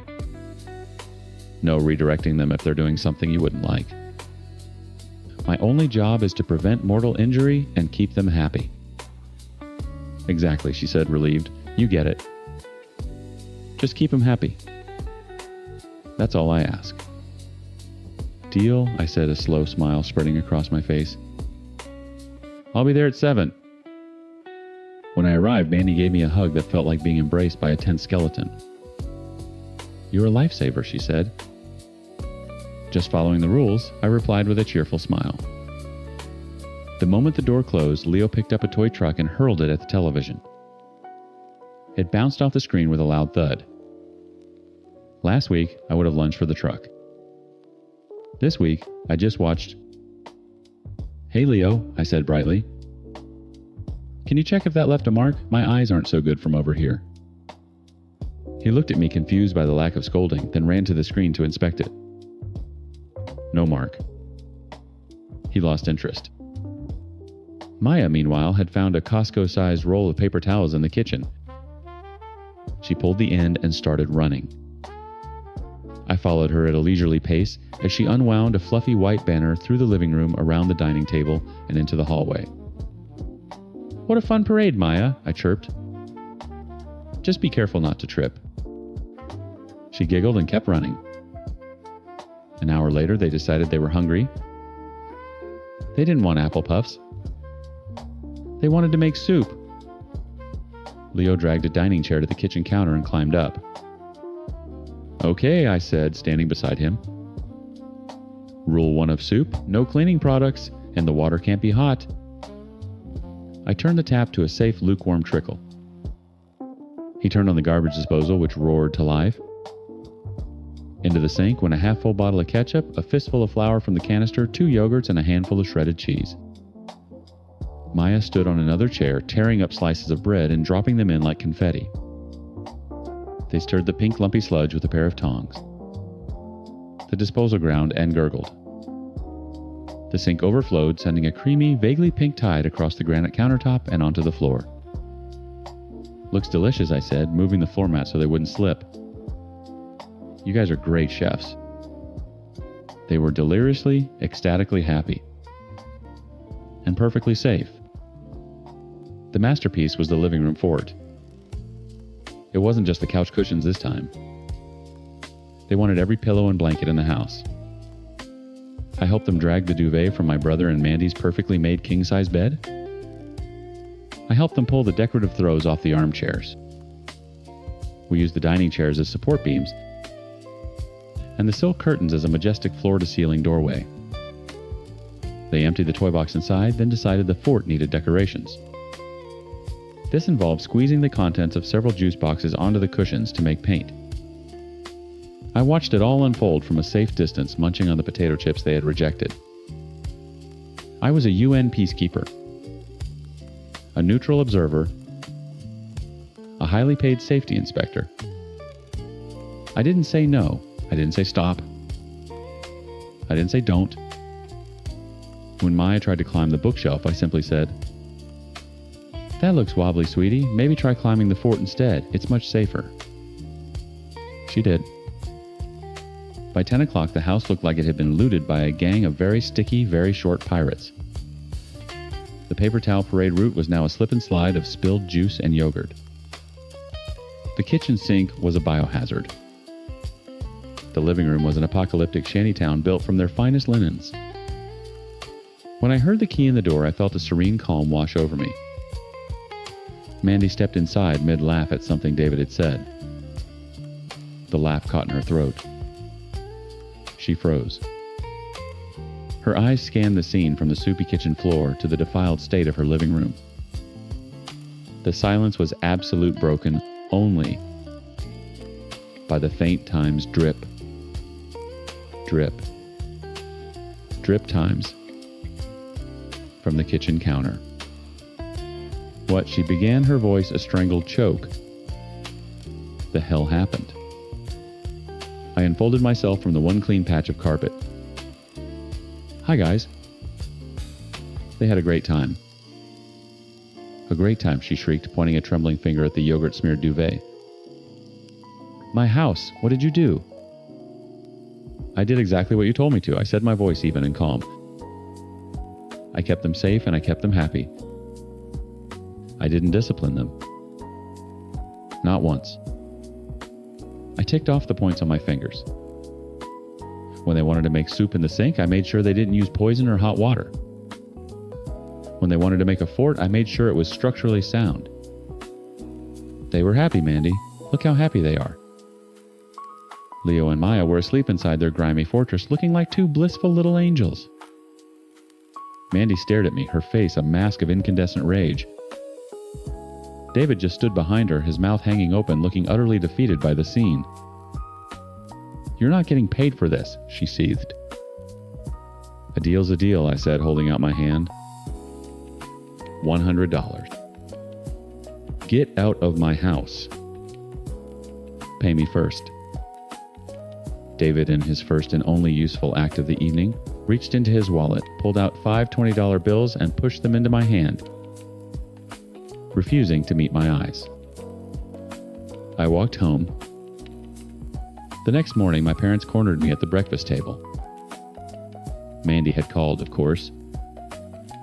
"We are very disappointed in you, Eleanor," my dad said, his arms crossed. "You were spiteful and immature," my mom added. "There's a difference between following a stupid rule and letting children destroy a house. You could have read them a book. Played a game." "Reading a book they don't want to read is a form of discipline," I stated flatly, pouring milk over my cereal. "So is telling them they can't play a game they invented themselves?" Mandy's rule was no discipline. I followed the rule. The results are her problem, not mine. My mom shook her head. "It was malicious." "Yep," I said, taking a bite. "It was." They were furious, but they couldn't argue with my logic. They knew Mandy. They knew how she was. But I was her teenage sister-in-law. And she was the mother. I was the one who was supposed to bend. But I hadn't. I'd followed her orders to the letter. All I'd done was hold up a mirror. And as for my brother David, I hadn't heard a single word from him. Not a text, not a call. He had let his wife scream at me the first time, and he'd stood by and watched the fallout this time. He was completely, utterly absent. I looked at the $100 on my desk later that day.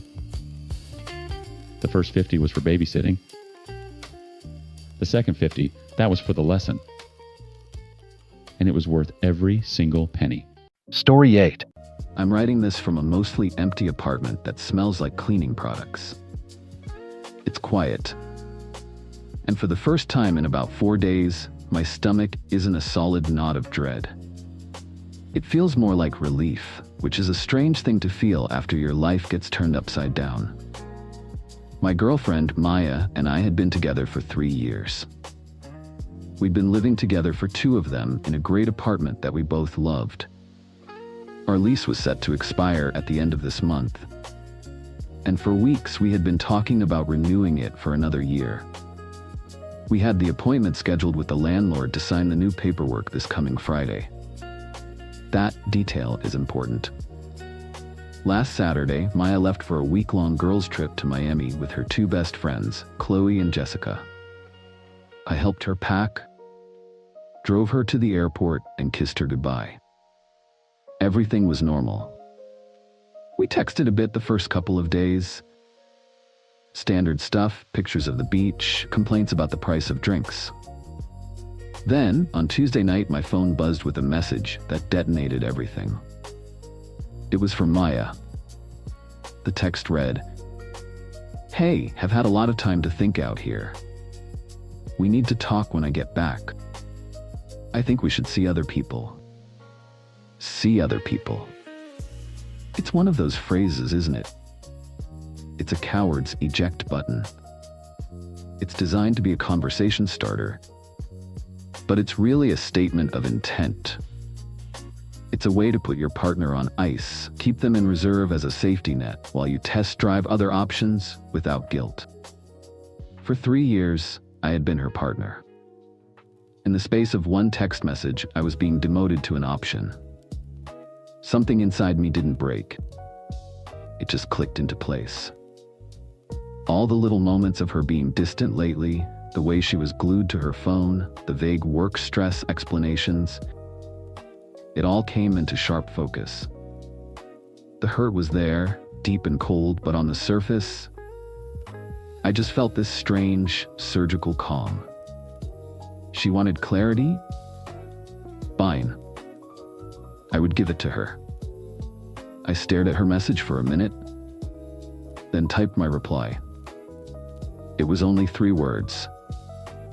Clarity is good. I hit send.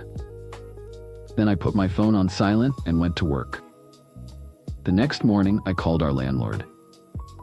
I explained that our plans had changed and that we would not be renewing the lease. I confirmed that I would be vacating the property and returning the keys by our official move-out date, which was this Saturday, just 3 days away. He He was surprised, but said as long as the apartment was clean and the keys were returned on time, it was no problem. Then the packing began. I was methodical. I packed my books, my clothes, my computer equipment. All my stuff was boxed up by Wednesday evening. Then I started on Maya's things. Her entire life was intertwined with mine in that apartment. I packed every piece of clothing, every shoe from her ridiculously large collection, every makeup palette, every framed photo of us. I emptied her drawers and her side of the closet. I took down her art from the walls. I boxed it all up carefully, labeling each box with a black marker. Maya, clothes, Maya bathroom, Maya sentimental. I worked for 2 straight days, fueled by coffee and a grim sense of purpose. By Friday night, the apartment was divided into 2 distinct territories. My life, stacked and ready to move, and her life, neatly containerized. On Saturday morning, I had movers take my belongings to a new, smaller apartment I'd found in a frantic but successful search. Once my things were out, I began the process of moving her belongings. I hauled every single box, every bag, every piece of her furniture that wasn't built in, out of the apartment and placed it neatly on the patch of grass next to the curb. I covered the entire pile with 2 large, heavy-duty tarps I bought from a hardware store in case it rained. The apartment was now completely empty. I spent the next 4 hours cleaning it from top to bottom. I patched nail holes, scrubbed floors, and cleaned the oven until it shined. It looked better than when we moved in. At 5 o'clock, I met the landlord outside. He did a walkthrough, looked impressed, and I handed him the keys. My friend, who had come to help with the final clean, took a picture of me shaking the landlord's hand, a genuine smile on my face for the first time in days. I went back to my new, quiet apartment, opened my laptop, and went on social media. I changed my relationship status to single. Then I posted the photo. The caption was simple: sometimes you need to close one door to open another.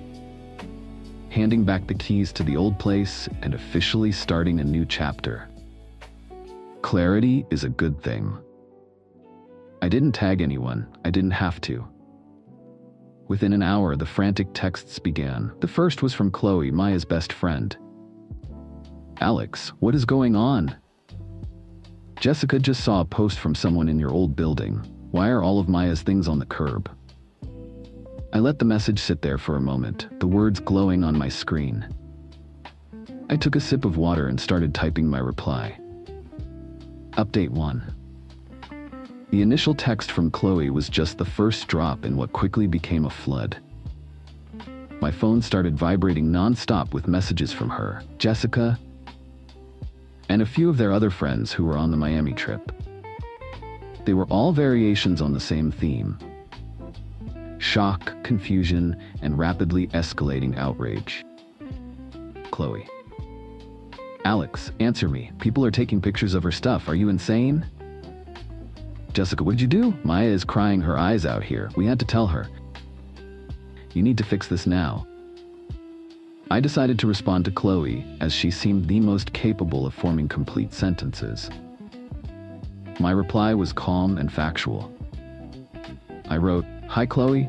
On Tuesday, Maya texted me that she wanted to see other people. I respected her decision. Our lease was expiring this weekend, so I vacated the property as required and left her belongings for her to arrange pickup." Her response came back instantly. She didn't mean break up right now. She wanted to talk when she got back. You can't just throw her life onto the street. I replied. Her text was clear. I accepted it. The lease ended. There was nothing more to discuss. That's when my phone started ringing. It was Maya. I let it go to voicemail. A message popped up immediately, a frantic, tearful rant.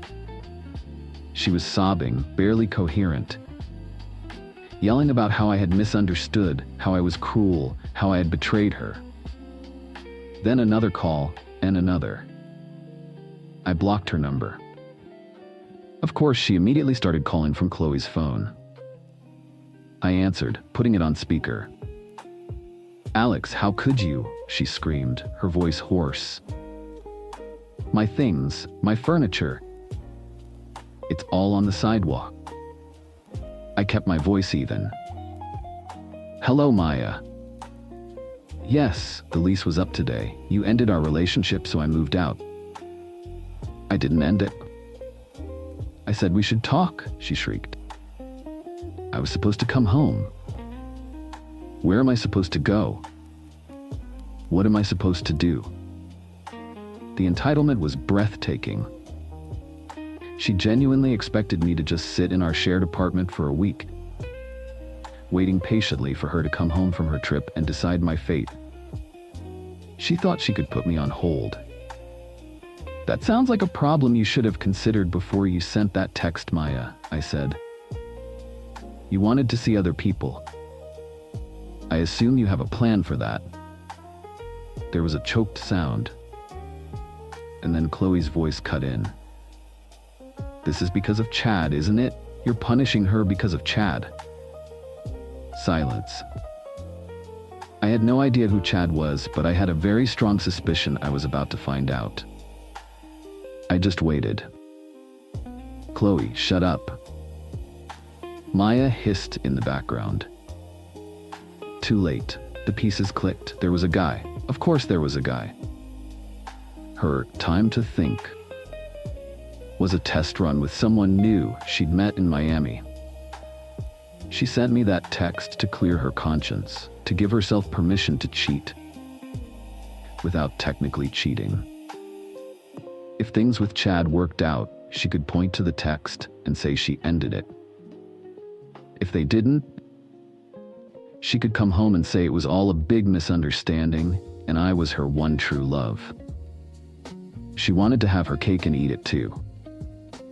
And I had just thrown the cake, the plate, and the entire table into a wood chipper. "I don't know who Chad is," I said into the phone, my voice like ice, "but it sounds like you do. Maybe Chad has a place for you and your things to stay." I hung up and blocked Chloe's number too. The story was now clear. She hadn't gone on a girls' trip, she'd gone on an audition. Later that evening, I got an email from the landlord. He wrote, "Alex, just a heads up, I received a very distraught call from Maya. I informed her that you vacated the property legally at the end of your lease term and that she has no further tenancy rights. She was very upset. Just wanted to keep you in the loop. Hope you're doing okay." My actions were logical, legal, and final. She had made her choice, and I had simply facilitated the consequences with maximum efficiency. She wanted to see other people? Fine. She was now free to do so, completely unburdened by a relationship or an apartment. Update 2. The week after Maya's disastrous return from Miami was a masterclass in escalating blame and attempted manipulation. It seemed her vacation romance with Chad evaporated the moment he realized she came with a mountain of curbside baggage and a raging drama vortex. He was a fun time, not a moving service.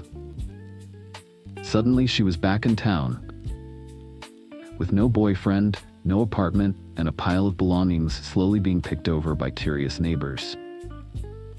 Her friends, I assume, helped her move everything into an emergency storage unit, a task I'm sure they enjoyed immensely. After a few days of silence, which I savored, the next wave of attack began. This time from her family. Her mother called me. I made the mistake of answering. She started with a sweet, disappointed tone. "Alex, honey, I am so surprised at you. Maya is just devastated. There must be some misunderstanding. I gave her the short, factual version. "Hello, Mrs. Gable. Maya texted me that she wanted to end our relationship and see other people. Our lease was up. I moved out." Her tone hardened instantly. "That is no excuse to throw her out like garbage. You were supposed to sign a new lease together. You did this deliberately to hurt her. She ended the relationship," I repeated calmly. "My name was on the lease. I was not going to be legally and financially responsible for an apartment for a woman who was actively seeing other people. Her things were left for her to collect before the lease expired." "She needs money, Alex," her mom said, shifting tactics. "She had to pay for movers and a storage unit. Her things were out in the open air. Some of her designer bags could be ruined. You owe her for that." "I am not financially responsible for her choices," I said, my patience wearing thin. "Goodbye." I hung up before she could respond. Next came the social media campaign. Maya posted a long, rambling story. It was a masterpiece of victimhood narrative, full of vague allusions to trust being broken and being abandoned at my most vulnerable. She posted a teary-eyed selfie with a caption about having to pick up the pieces of my life, literally, with a photo of her boxes in the storage unit. She didn't name me, but she didn't have to. The comment section filled with her followers offering sympathy and condemning the anonymous monster who did this to her. A few mutual friends messaged me asking for my side. I didn't engage in a public battle. I just sent them a screenshot of her original text message to me. For most people with common sense, that was enough. The narrative of me being a heartless monster started to crumble when people realized I was simply reacting to her own words. The best part, however, was the text I received from Jessica, the other friend on the trip. It seemed she had a conscience. She wrote, "Alex, I'm sorry about all this. What you did was harsh. But I get it. Maya was with that guy Chad all week. She told us she was going to soft launch the breakup with you so she could see how things with him went. Chloe encouraged it. I told her it was a bad idea. I just wanted you to know it wasn't all in your head." I thanked her for her honesty. It was all the validation I needed. Final update. It has been about 2 months now, and the dust has fully settled. The smear campaign against me fizzled out when the full story started to leak. Mostly thanks to Jessica and a few other people who saw the situation for what it was. It turns out that a story built on entitlement doesn't hold up well against one built on simple, verifiable facts.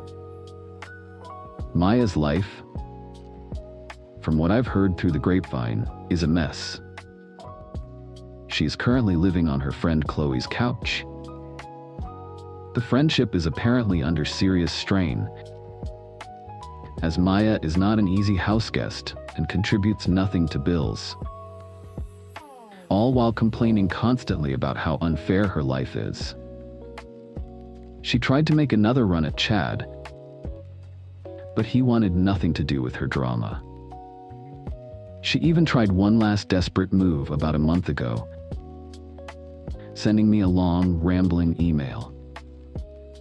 In it, she claimed I owed her thousands of dollars for the security deposit that she believed she was entitled to, plus compensation for her emotional trauma. I didn't reply. Instead, I forwarded the email to my lawyer, who drafted a very simple cease and desist letter. It stated that any further attempts to contact me or demand money would be treated as harassment. She went silent after that. As for me, Life is good. My new apartment is smaller, but it's mine. It's calm and quiet. A few weeks ago, I received a check in the mail from my old landlord. It was my full security deposit. Included was a handwritten note. Alex, the apartment was left in immaculate condition. Thank you. Wish you all the best. Seeing that check, that note, felt like the final word. It was quiet confirmation that I had done the right thing, handled my business cleanly, and closed the chapter with integrity. The ultimate irony is that Maya got exactly what she asked for in her text. She wanted to see other people. I just gave her that freedom immediately, without the safety net she assumed she would have. My revenge wasn't about being cruel.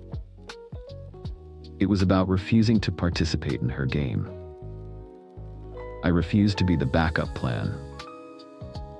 I took her at her word and acted on the logical consequences. She thought she could press pause on me while she auditioned a replacement. She learned the hard way that other people have an off switch too. She wanted clarity, and in the end, she got more of it than she ever bargained for.